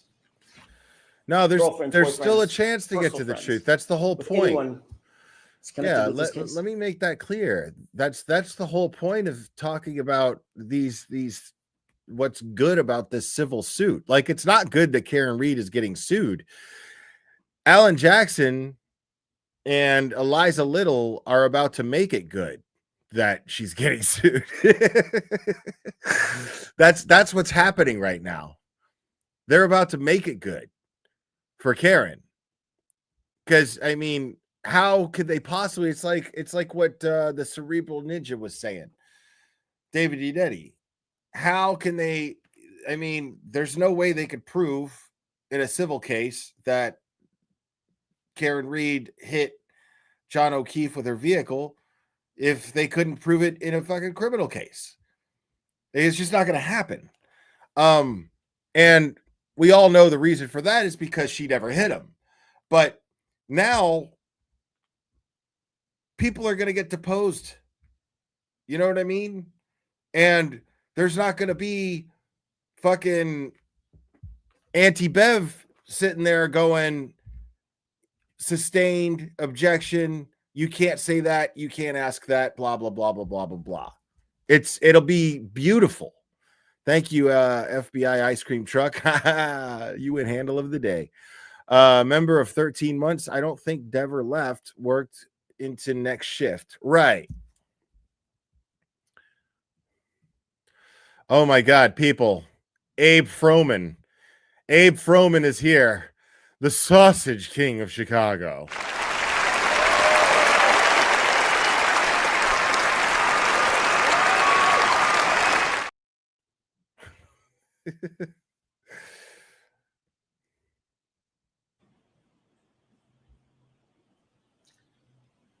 Other people who's been on the witness stand, one person, yes. Who's that?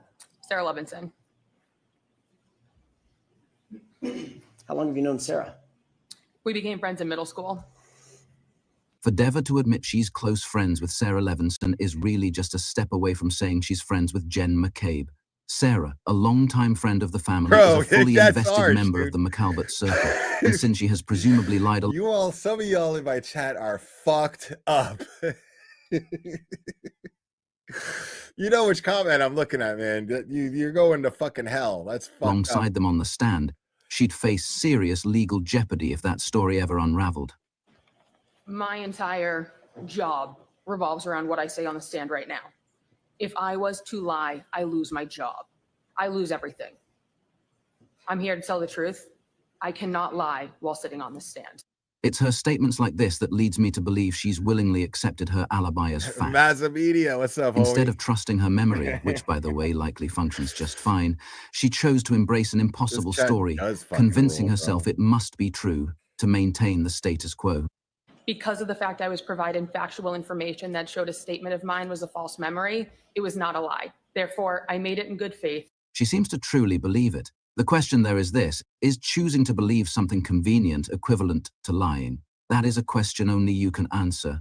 Your entire job revolves around what you say on the witness stand. Is that what you just testified to? Yes. And if you agree that what you said to those two law enforcement agents on August 9th, 2023, you would be implicating not one, but two police officers, law enforcement officers, correct? If you agreed with what you said in August of 2023 on this witness stand, you would be implicating two officers, fellow officers, correct?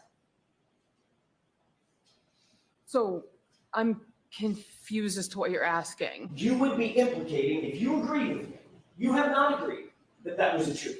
You've now indicated that what you told to law enforcement agents in August How can you be was a lie. confused?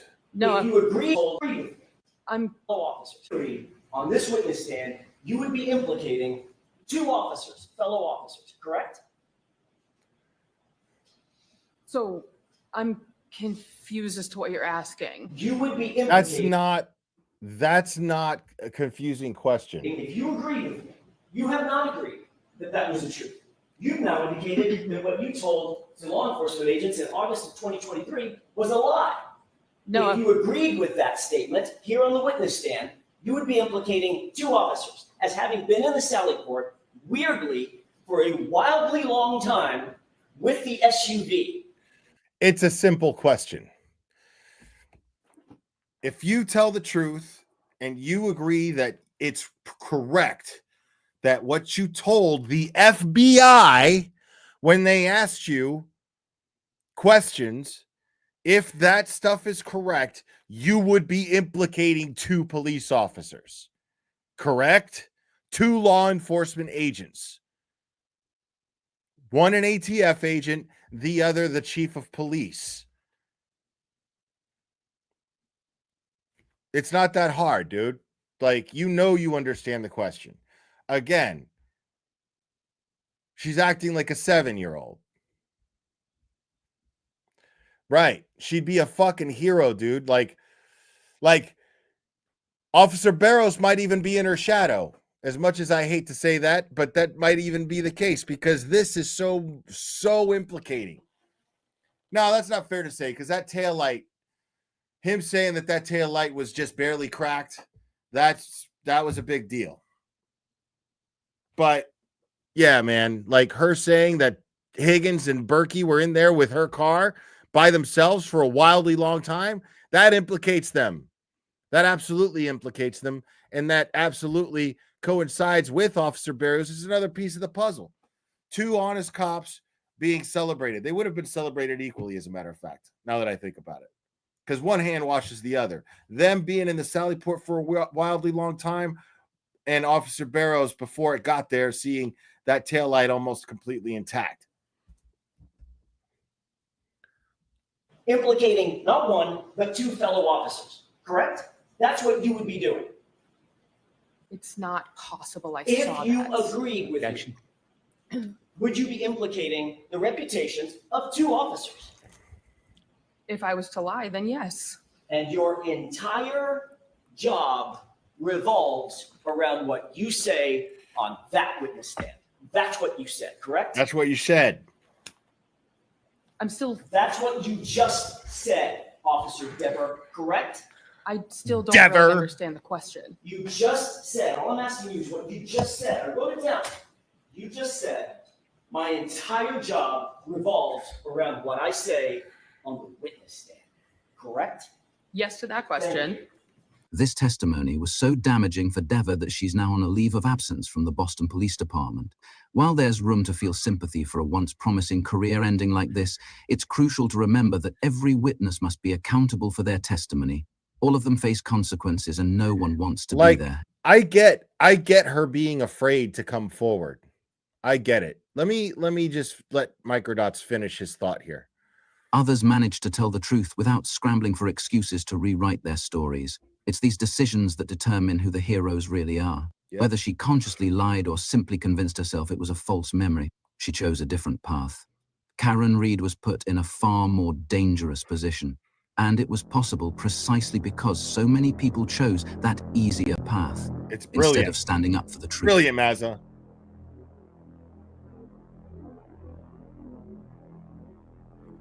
All right, y'all. Make sure to sub to Microdots. Another banger, folks. Become a Patreon member.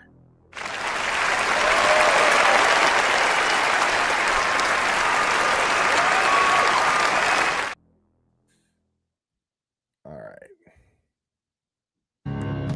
Tonight, the spotlight is on the Norfolk County DA's office. Case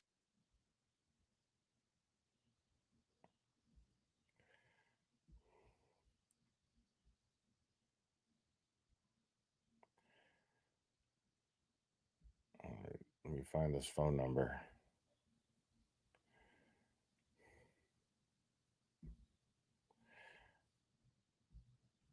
Phone lines are open.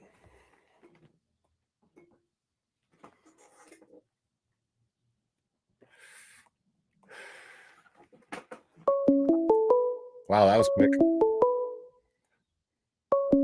Call from Dina. Dina. Clara, I had to try to be the first to call you. It's been a minute. You were the fastest in a long time, too. I saw that look on your face, and I'm like, he's going to put the phone line up. I'm dialing quick. Mm-hmm. What's How up? are you, my favorite? Fantastic. How are you? I'm hanging in there, my friend. I'm hanging in there. I'll tell you, it's been a minute since I've been able to watch anything. A lot of people know my mom is deadly sick, and I've been flying back and forth to Florida. And I try to catch brief moments of your streams, and I appreciate everything you do. I always tell you that, Will, and it matters what you're doing. For people like me that can't stay watching everything at the moment, and I just adore you, and I will always be a Ride or Die Glara fan. That's awesome. Thanks, Dina. I'm always going to be a Ride or Die Dina fan, too. Hey, 68 pounds now at the gym. I'm killing it. Wow. You hear that, Jeremy? he said that he called here. This guy named Jeremy called here yesterday, said that you inspired him. Really? Yeah. Oh my God. See, one hand feeds another, Glara. You inspired me, and now I inspired someone. It makes a difference what everybody does in the world when we're positive and we care about other people, and people like you and me, that it's no bullshit. We're just real people. And that's why I appreciate you, Will. You too. Yeah, absolutely. And I have to fly out, but I'm hoping to try to make Sundays stand out in Dedham. I haven't been to a standout in a while, and I hope to see a lot of my family, my support family over there, because I miss you all, and I'm just trying to catch up, and that's why you matter, Will. So just please keep on doing what you're doing, and positivity, and that's all I get to say to you, my friend. All right. Well, thanks, Dina. You too. All right. Have a good night. Bye-bye. Oh, lost the last caller. Dina's so awesome. Oh, man. Got to give Dina a roll.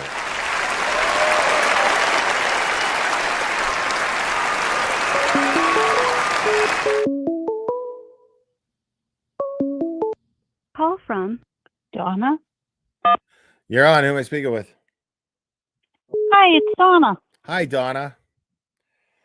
How you doing? Doing great. How are you? I'm very good. Part of me wants to feel bad for Kelly Diva, but part of me doesn't, because she had the opportunity to tell the truth and she chose not to. I agree. So she made her bed. I know she was in a rock and a hard place, but she had a decision. She could have done it, and she didn't. Right on. Yeah. That's all I wanted to say. Yeah, she did have I mean, it's not too late. It's still not too late. You know? I know it's not too late, but I don't think she's going to do it. I really don't. Yeah. She's Canton born and bred, and that says it all. Well, let's hope you're wrong. I'd like to be wrong. I really would, but we'll see. But anyways, No, you let's have just a hope you are. terrific night. Okay, you too. But let's hope you're wrong. All right. Me too. All right. Good night, Will. All right. Good night, Donna. I lost the other caller too. Yeah, I agree. I wish she did make the other decision.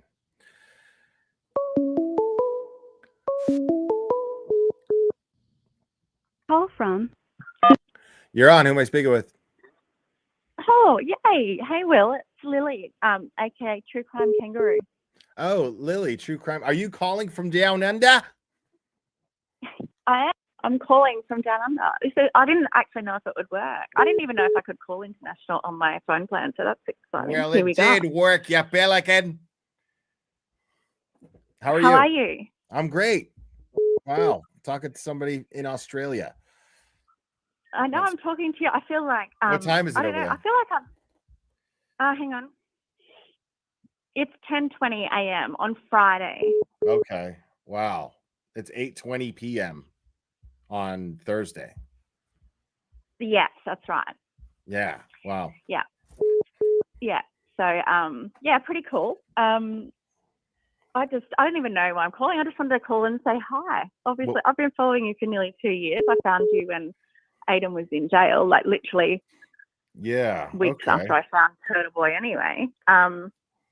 And yeah, I love your work. I've been a member for months and yeah, you're a legend. I just wanted to see if I could get through and say hello. A legend. Well, excuse me. I don't know if that's true. I don't know. Let's see what Bob says about it. What could be more egregious? What could be more misleading than that? And what could be more important? Bob disagrees. I'm not a legend. But thank you. No, look, Bobby needs a sit down talking to. No. Yeah. No, you are. You're an absolute legend. You've made me laugh so much. I love your content. Your petty stream a couple of days ago was everything. They're necessary sometimes, you know? Fuck, they are so necessary. It's like therapy we don't know we need. Right. Exactly. And validation, I think. Right. And it's a cleanse. time. It's a cleanse too, because like I flush out some of the people who had a misunderstanding of what I do here. So like they unsubscribe and then like I just get back to what I do and then I get more subscribers again. And it's just, it's the cycle. It's like natural selection for subscribers. It's like, yeah, what it is. You know what it is? It's authentic. Right. That's why. Yeah, exactly. That's what makes it natural selection. Yeah, correct. So, but I mean, even like with your following and your subscribers, the ones you lose, it's okay because they're not tuning in. It doesn't matter anyway, right? Right. Exactly. You've got an authentic, real following. It's not a fake social Darwin. Bullshit social where you've Darwinism. gained hundreds or yeah, you haven't gained thousands of click on subscribe because of clout. And I use that word loosely because I actually don't really like it that much. But you gain those genuine subscribers and followers and members. Exactly. You are who you are. It boils down to this, True Crime Kangaroo. It boils down to this. Can you survive the glarer? Can you survive this world? That's what it boils down to. Are you a survivor? Well, I think if you can survive it, you're one thing, but it's also if it's your cup of tea, might I say, and it's that's what I mean by surviving. Is, that's what I mean. Can you handle when I get petty? You know what I'm saying? Can you handle when I get real and raw and nasty? You know what I mean? Yep, 100%. And I find the complete opposite nauseating. So I'm just that kind of person where, inauthenticity and fakeness and bullshit, I'll just walk the other way. Right. But I'm also just moving on from that, wanted to thank you for I think it was the other day that you've mentioned it plenty of times before about, I think the other day on the Petty stream, you particularly said, you know, live streaming content creation, it's not fucking hard what you do, right? I think you said something like, not hard work because you love it. Right. It's not like you're going and working. It's not work at all. A day that's what I mean. So, but you know what? I wanted to just point out that as someone that started my YouTube channel earlier this year and hasn't gone live now for, like, I literally got monetized and then freaked out. And I don't think I've done it. I did a bit of a live when. Why did you freak out? Pardon? Why did you freak out? I have, like, I don't know. I think it's, you know, thinking you have to, and you touched on this, like thinking I have to be perfect. It's like, oh, you know, my background's shit, or my green screen won't stay up, and dude, I've got my shitty, you know. That's everybody, right? That's another. That's yes. That's YouTuber baptism by fire. You know, like. And you know what? When you said it the other day. Thank you, Terry. But the people I love and follow, I don't care about it. The more polished and fake it is, the more I'm turned off anyway. Say that one more time. Then I put it back on myself. Say that one more time. Can you not hear me? No, yeah, I gave why. somebody an applause because they gifted 5 memberships. Okay, so yay, clap. Yeah. Yeah, cool. No, I don't know why I'm give myself that that anxiety over trying, I guess, too hard and thinking I can't do it, or I don't, you know, my hair looks shit today, and I'm just being vulnerable, right? When everybody that I love the most in terms of content creation are the ones that are just fully authentic. I don't care what their background looks like. I don't care. It's like, the more perfect and fake and polished you are, the more likely I'm going to tune out. So I don't know why I put that on you're really, and this is the cool thing is you're aware of it, but you're really overthinking this. You've already admitted to me. You've already admitted to me that that's actually your problem. So we agree that your problem here is that you're overthinking, right? Yeah, 100%. It is. Okay. Yeah, and it is, and it's got nothing to do with any. My advice to you is to just do what makes you comfortable. There's nothing. Go off camera at first if you want to. Write something, or just go off the cuff. You know, pay attention to your chat. Maybe you have only 3 or 4 people watching. So what?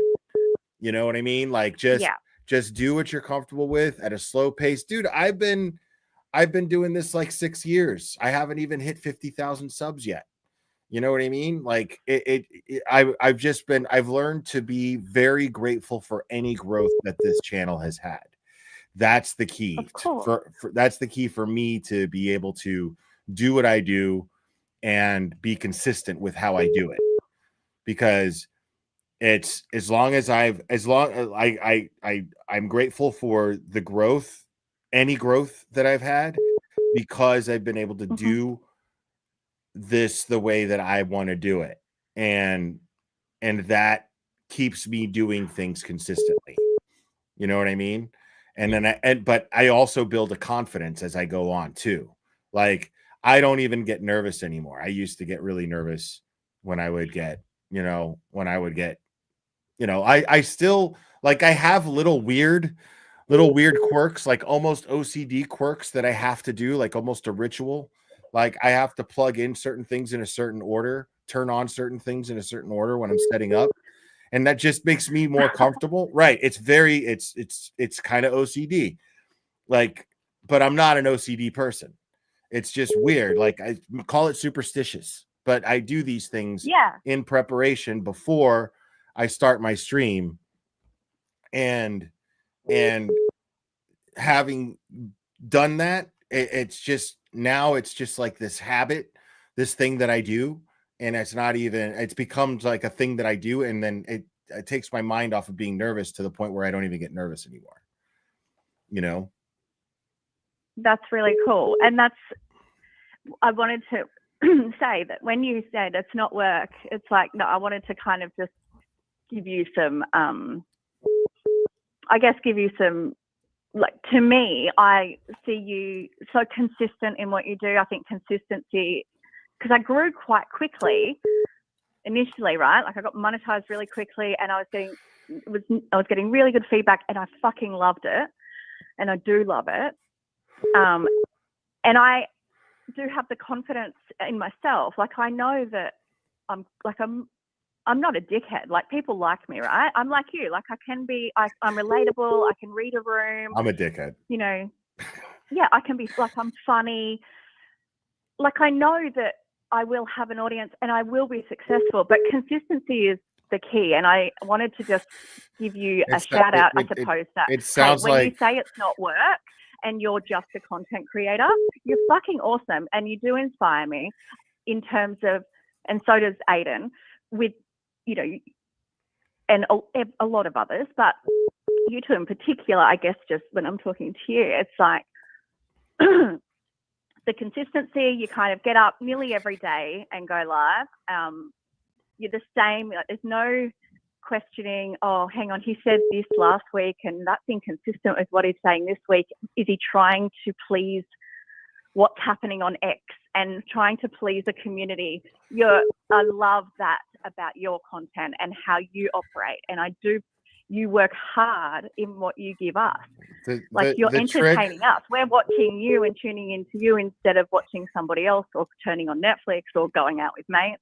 So I just wanted to give you a little bit of, you do work really hard, and I know that I and many thousands see that as well. So I just wanted to, yeah.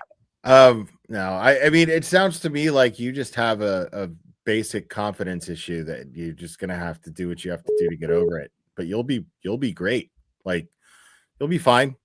I mean, this is it's just a question of getting comfortable. That's all. You'll be all right. Yeah, that's right. And I just need to get over myself. I get it. Like I get it, and I know. Yeah. It's just. Yeah, you seem pretty self-aware. Yeah, you seem pretty self-aware. Yeah. Yeah. Oh, thanks. Anyway, I know there's probably other people wanting to chat with you, but I just wanted to let you know that you're cool as, and thanks so much for all you do and your authenticity, basically, and for making me laugh. Right you're on. Fucking hilarious. Well, I'm glad. I'm really glad. Thank you for all those nice things you said. I appreciate it. Yeah, of course. And once I'm up and running one day, I'll send you a message, and I won't offer you any money, I'm afraid. But I would love to. Then don't even bother, catch up dude. with you and Listen, time is money. I'm kind of taking the piss. I'm taking the piss. We don't pay people money to come on our show, for fuck's sake. No, but yeah. Anyway, it would be a pleasure and an honor to meet you face to face online one day. So when I get my shit together and I get over myself, I'll see you hopefully. All right. Have a good one. Thanks for calling. Appreciate it. Best of luck to you. You too. Bye-bye. Cheers, Will. Take care. Bye. Bye. Call from Specially appointed prosecutor Robert. to accept, press 1. Oh my God. Who is this? This is specially appointed prosecutor Robert Cosgrove. Specially appointed prosecutor Robert Cosgrove, everybody. He's back, folks. Is this Will the Glarer? This is Will the Glarer, yes. Okay. I apologize in advance that it's very stormy out here. I have connectivity issues with my antenna. Are you gonna melt if the rain hits you? Special appointed prosecutor Robert Cosgrove? Oh, that's ridiculous. No, but I'm inside. Okay, cool. You're inside. Well, that's good. I'm glad you're inside. Are you keeping warm? Because I bet you get real cold real easy. Don't I? You know, I bet you do. No, I keep very warm. Okay. I burn the money of the Commonwealth in my fireplace.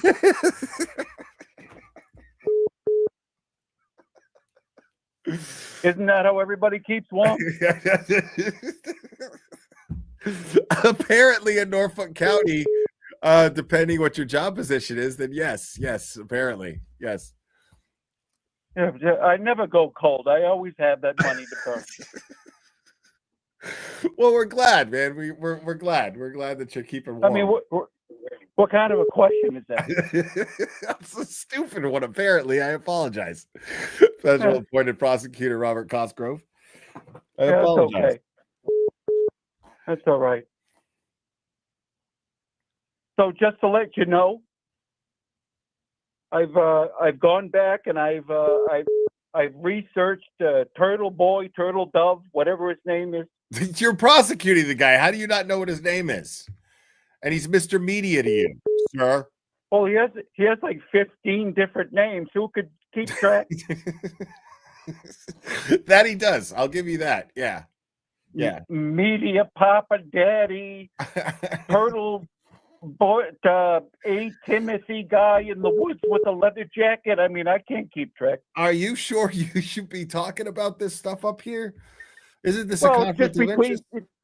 It's just between you and me. You're live on my channel. You're live on a live stream. Special appointed prosecutor Robert Cosgrove. I don't see how that's possible. That's ridiculous. I mean, I explained to you how it works already. Okay. So, anyways, I went back and I saw that Turtle Daddy has. He used to do freestyles on his show. Yes, I saw some of those. I don't know if they were freestyle. I'm pretty sure he pre-wrote them, but very good, very good. I mean, very white, very good. He procured a few songs, and he did play them. He performed them on his YouTube presentation. That's correct. At the expense of other people who got their feelings hurt. But anyways, I made up a song of my own, and it's a rough draft. Would you like to hear it? Yes, I would love to hear it. Hey, would you guys like to hear Special Appointed Prosecutor Robert Cosgrove perform a song, guys? Yes? I don't know who you're asking, but did they say yes? Yes. All right, give me 1 minute. It's a rough draft. It's not complete. Okay. So 1 second, please. Okay. I got to set this up.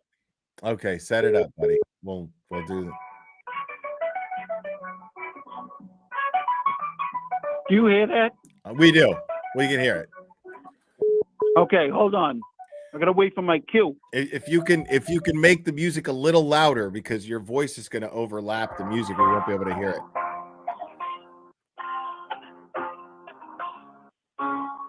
Okay. My name is Bob. I sat on the bench. Turtle is a jerk. Krusty is a wench. I'm specially appointed. My fee is high. I like Will the Glare. He's an okay guy. Causey G is my rap name. Monty Bev is a stupid dame. No more T-Rex hands in the public way. I'm Causey G. Listen to what I say. Going down. That's for sure. LTL is a bitch. Lindsy is a whore. I got mad skills. Prosecutor. Have no idea. Work on a computer. Causey G is my name. That's all I got. It's beautiful. That was amazing. Special appointed prosecutor Robert Cosgrove is a motherfucking rock star, y'all. So it's an unfinished step. I plan to finish it. Excellent. Absolutely riveting stuff. All right. Thanks for having me on your YouTube presentation. It's a pleasure to have you as always. Special appointed prosecutor Robert Cosgrove, everybody. And by the way, just before I leave, my rap name is MC Cossy G. MC Cossy G, everybody. MC Cossy G, everybody. All right. Special appointed prosecutor. That's my hip hop rap name, and I prefer to be called as such when I'm making a presentation. Okay. That's probably not going to happen. Special appointed prosecutor MC Cossy G, only for this one time. Have a good one, buddy. Thanks for calling. Yeah, have a good night.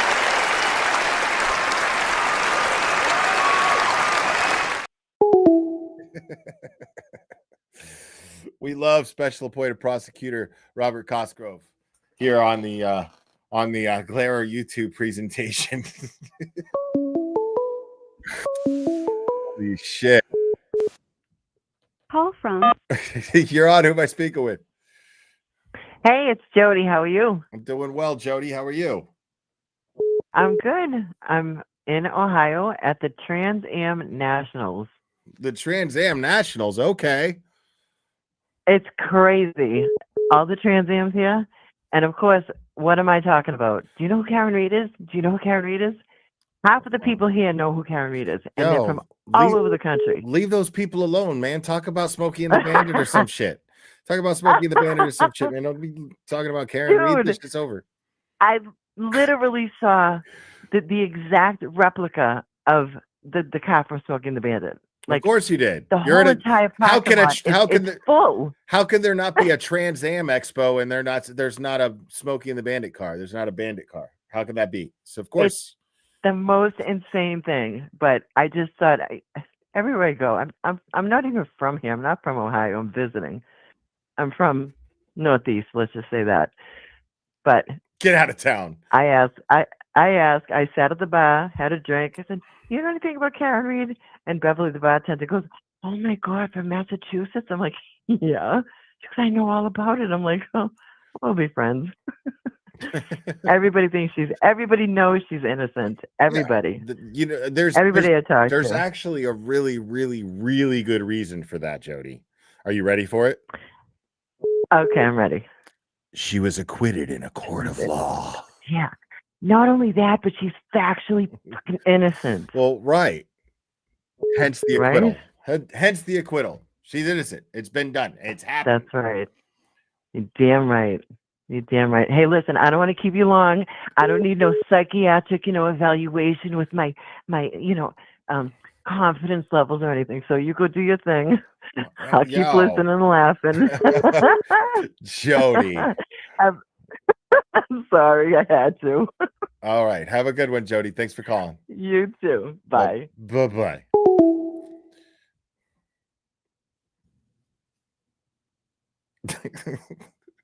He always gets through. It's so great. Cosgrove always gets through.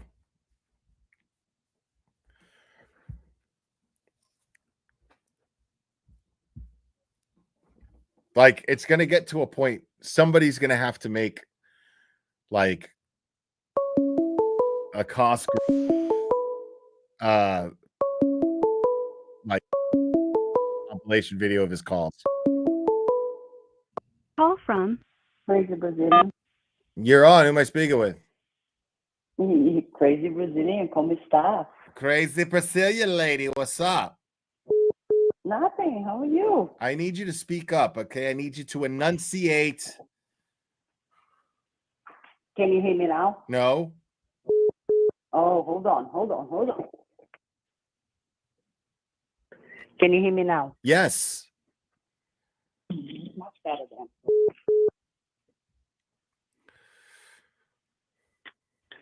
Sorry. It's my headphone is not good anymore. Okay, crazy Brazilian lady, what's up? Nothing. Just calling to say hello. Okay. Should I say the Glada? The Or the Glada? glare? I don't. Yes. Are you gonna be offended? That's how I pronounce. Am I going to be offended? Offended? No, I'm not going to be offended. Like Dava? Oh no, I'm sorry, it's Diva. Oh no, it's Dava. Sorry. How are you? Well, how are you? I am sad, Will. I'm going to send my oldest daughter to college next week. Oh my God, this is a happy time. No, it's not. Yes. I'm scared. I'm scared. Yes, now you could just take a shit on the floor if you want. It's all good. No, it's not. I have a younger one. Oh shit. I Okay. can't do that anymore. Oh well. It's a bummer. Oh, I know. Hey, Clara, by the way, we love you. I don't care what masshole, crusty, whatever she does, she say about you. Oh, we don't believe it. Nobody does. Nobody does. I was just proving it right today. That's all I was doing. Yes. No. We believe you already told that story like 300 times. We don't need to hear anymore. I know. If she wants to believe what you want to believe, that's her problem. We all believe that she lost her kids, that she does whatever she does. I don't even much talk about that though. You know, it's funny. Like, I don't even much talk about that. Like, I just talk about what the shitty things that she does as far as these cases go. Like, and how she's inserted herself. She's insane. Like, she's disgustingly obsessed. And now, like, they're melting down because the walls are closing in on them, and that's why they're like freaking out. And we're just over here like, this is wonderful. We're just waiting for Christmas. That's it. That's all we're doing. We're just waiting for Santa Claus to come. That's it. I know. Like, it's gonna be the bad Santa coming in, and I want her to understand and have Mark and ask her, oh my God. I was gonna say something, but I should not. I was like, I'm gonna get my underwear wet, like just thinking about her interrogation shit. Oh, it's just gonna be so good. Okay, crazy Brazilian lady. Oh! Ew, dude! What the fuck? It's gonna be awesome to have that woman try to tell the truth, but we know it's gonna be always the lie. She's gonna lie on the stand. We all know that. Yeah, of course. I mean, nobody's gonna implicate themselves deliberately on a murder. No, I know, but all her text messages with Marcy. Oh, that's my movie right there. Blame it on Rio. I know it's gonna be so good.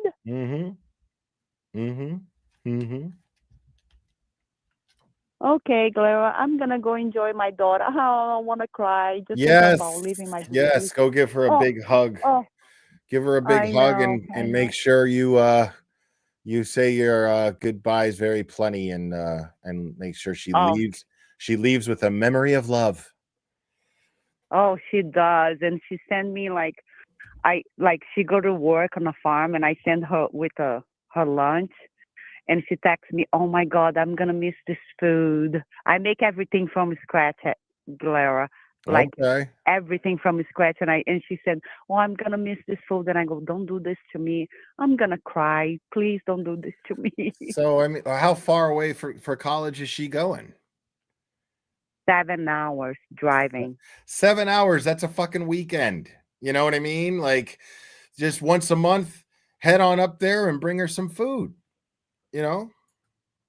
No, I know, Will, but my fear is I don't trust people, and my kids love everybody, and they don't have that clue. Like, people can be mean in this world, and I'm not there to protect my kids, and that's breaking my heart. Cut the umbilical cord. Listen, the cool thing about college is this.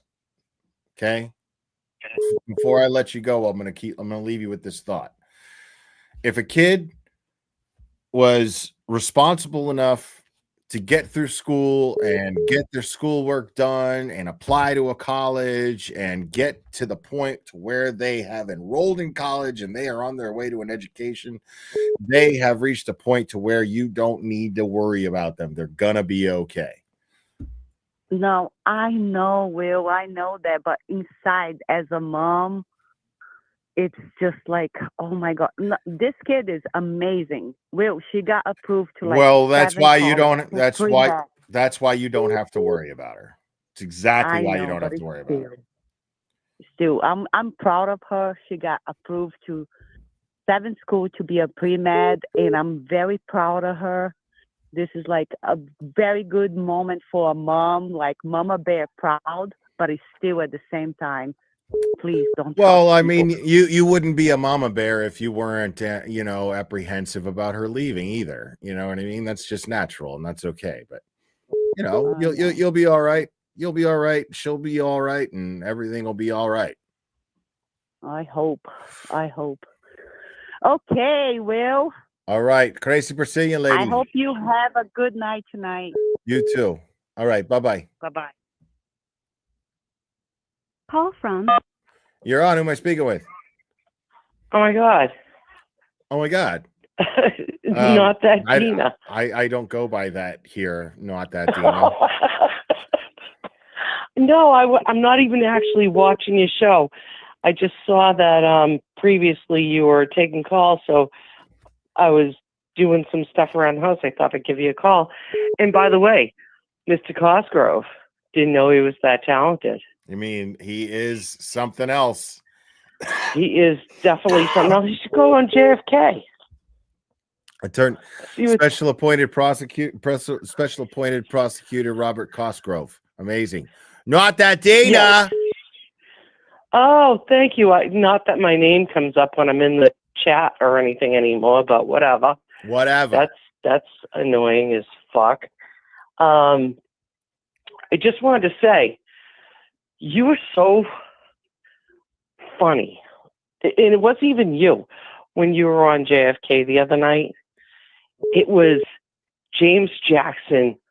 Every reaction he had to everything that you said. I knew that was all it took. I knew that's all it took. Was this dude was going to dig his own hole because he's completely delusional.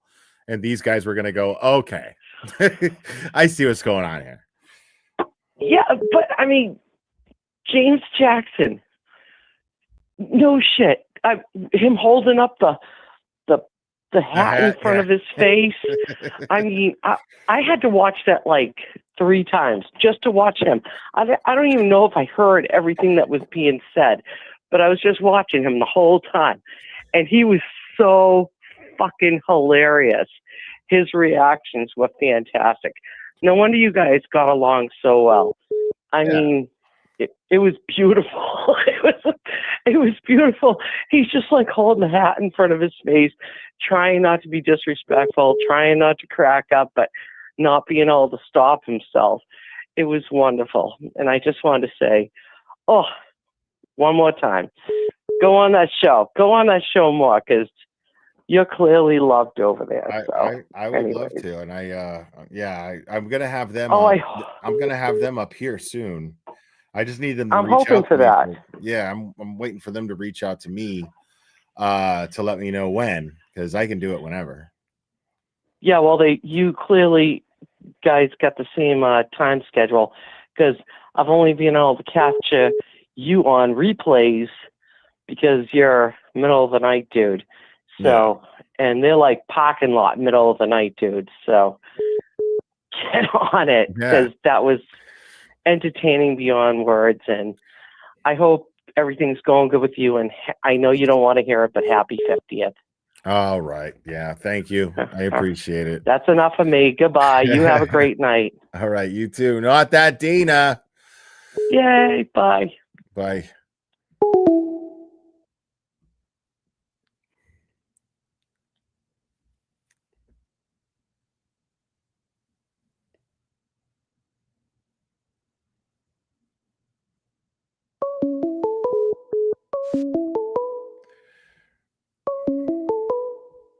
Call from Tracy.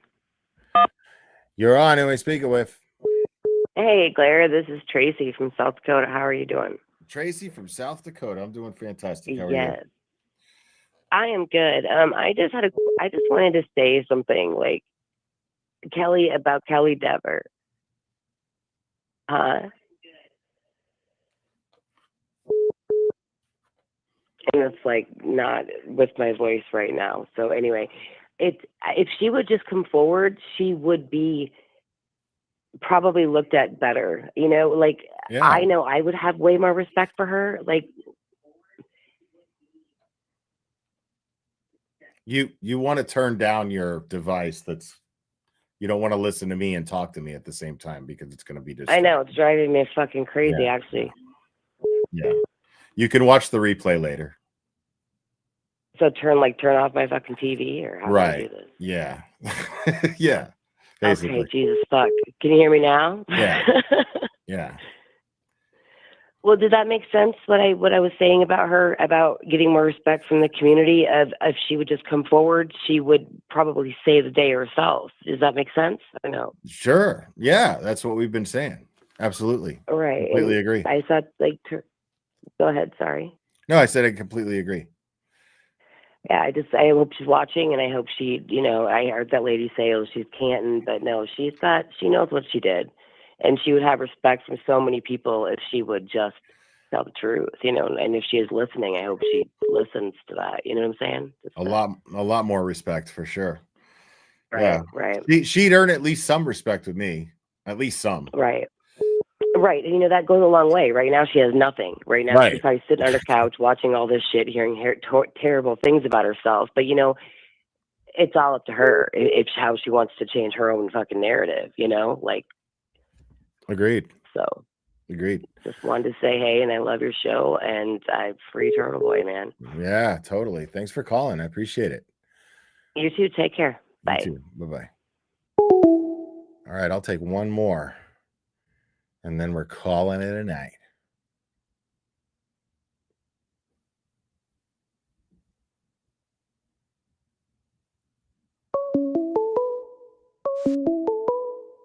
Oh, shit. Call from Laura. You're on. Who am I speaking with? Laura. What's up, Laura? Hi, Clara. I just called just to say hi and to tell you that you really do belong in Boston, and you probably should head down this way. I mean, I always go whenever I can. That's all I can ever say about it. Whenever I can go, I do go. So, it seems like you fit right in, and most of your crowd is from Boston, and it just seems like folks around here like you. I'm blessed. I'm blessed to have been embraced by such an amazing city. Very I think much. we got to work on your accent. We got to work on your accent a bit, though. Yeah, well, it's never going to come natural. So, well, you got to work on it. You got to drop your R's and you got to add AH. Drop your R's like Worcester. Yeah, like you Worcester. drop your R's. Worcester. Like lobster, supper, dinner, car, park. Lobster. You drop your R's and you add AH. It's real simple. Lobster. Crocksucker. There you go. There you go. You there add add R's where they don't really go. Crocksucker. No. Yeah, there you go. You sound like you're one of the Kennedys. See? I know what I'm doing. I know what the fuck I'm doing. Oh, I just called quick just to say that because I heard all the hubbubaloo about the Boston and all that. Hubbalabub. But you'll have to catch on. You'll have to catch on to the lingo. When you drive up here, you got to bang a Yui and you got to eat a fluffernutter. You got to catch on. You got to drink out of the bubbler. All those type of things. You got to catch on to the lingo as well. Exactly, and I will. All right. Well, anyways, I really enjoy your show. You're making me laugh like others, and really, it's really fun. I really enjoy your streams. Well, I'm really glad that you do. Oh, that didn't sound good. Yeah, you're over here thinking like Cherry over here.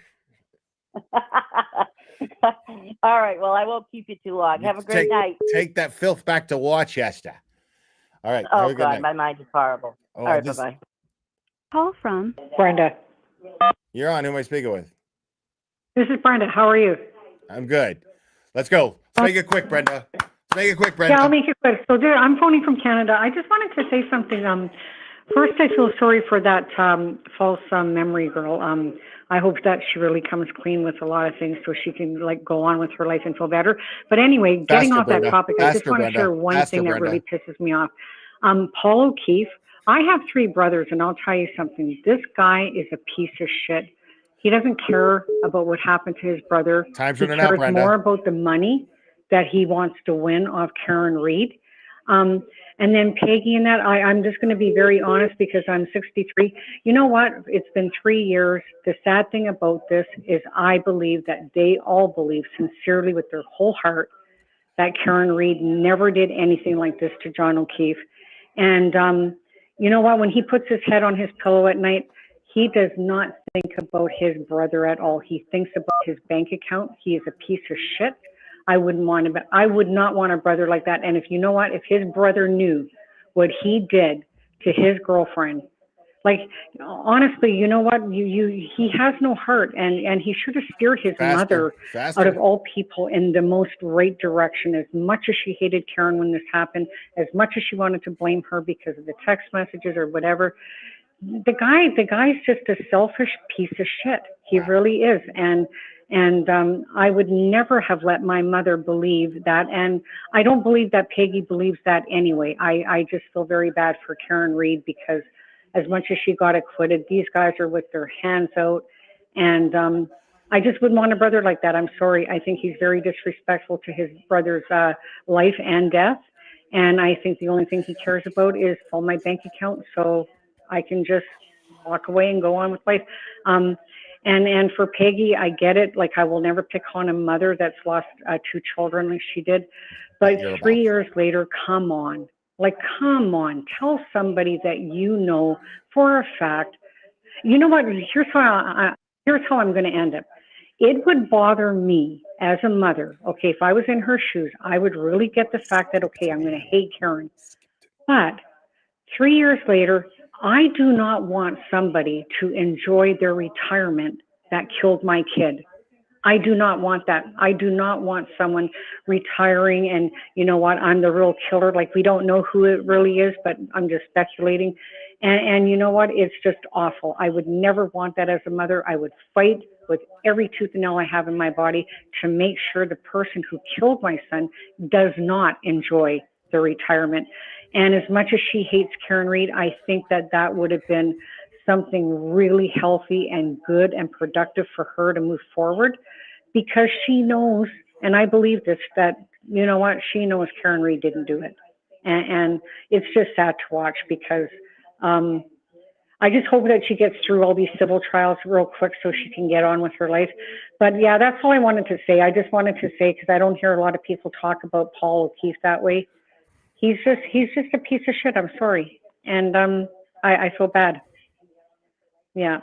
So that's it. That's all I wanted to say is that if I was a mother, I would fight for the person who really did kill my kid. It would bother me, Will, like you would not know how much, knowing that somebody's sitting back and fucking laughing, saying, look what I got away with. It's awful. Yep. Yeah. So, but yeah, sorry that I called so serious like that, but I just wanted to give my opinion because I just don't like the guy. And I just think that it's terrible that they as a family would not want to pursue who really killed John O'Keefe, who really did this. Because to me as a mother, that's kind of like the truth that matters. That's what would matter to me. Agreed. There's a lot of people that agree with you. Yes. Yeah. And just thumbs up. I really like your show. You know what? I watch you all the time. I like your humor. I like when you're serious. And last time I phoned, I gave you guys a compliment how you guys all got together. And you know what? When I watch you guys even now reading the papers and, you know, for the civil suits and stuff like that, you know what? It's absolutely still amazing to me that how good you guys go. And honest to God, if I was a dirty cop, I would be scared of you guys because you guys don't realize how huge that you guys became with this story and how you and Crawford and, you know, Brian and all of you guys got together and you never let it go. And Karen is probably going to be forever grateful to you guys because you guys are the real heroes in a lot of this story. And I just want to compliment you for that because if I was in her shoes, I would love you guys like no tomorrow. You would have been the biggest support for me and for my voice. And you guys just rock. You guys really showed a lot of people in an upside down world right now that what people can really do when they get together. And you guys should be proud of yourself. Honestly, you really should. Yeah. Thank you, Brenda. That's very, very sweet. Yeah, like I said, there's a lot of people that agree with you. Thank you so much for calling, and I thank you for all those kind words. It means a lot. Okay, and you know what? You have yourself a great week and a great night. All right, you too, Brenda. Okay, thank you. Bye-bye. Bye-bye. All right. Folks, that's going to be it for me. Really appreciate you guys hanging out, man. Had a good day. I walked Clubber in the park for the first time in months because of this knee thing. So I was there with my cane, but I was able to walk around one lap at the park, and it was awesome. Got a bunch of stuff done today. It was great. Clubber was so happy because hasn't been to the park in so long, so he was just so happy, and he listened really well. He was, because there's little hills and stuff, and I'm like, you got to be careful, and he would, when we went down steps, he was just really, really mindful of that. He was really sweet. It was a great time. But anyways, guys, yes, and Cherry just dropped a link to Monty's art channel. Make sure to check out Monty's art. Show him some support, and make sure to get your tickets to the Wilbur Theater September 12th. Turtle Boy, Auntie Bev. Yeah, man. Guys, you guys are absolutely fantastic. Guys, make sure to touch me on the like button. Soft, hard, doesn't matter. Make sure to subscribe. Make sure to hit the notification bell so you know when I'm going live. And guys, I love you guys so much. Thank you guys for all the support. And Dana, thank you for the Venmo. Appreciate it. It's very, very sweet. Guys, I love you very much. We will do this again. We will do this again very soon, my friends.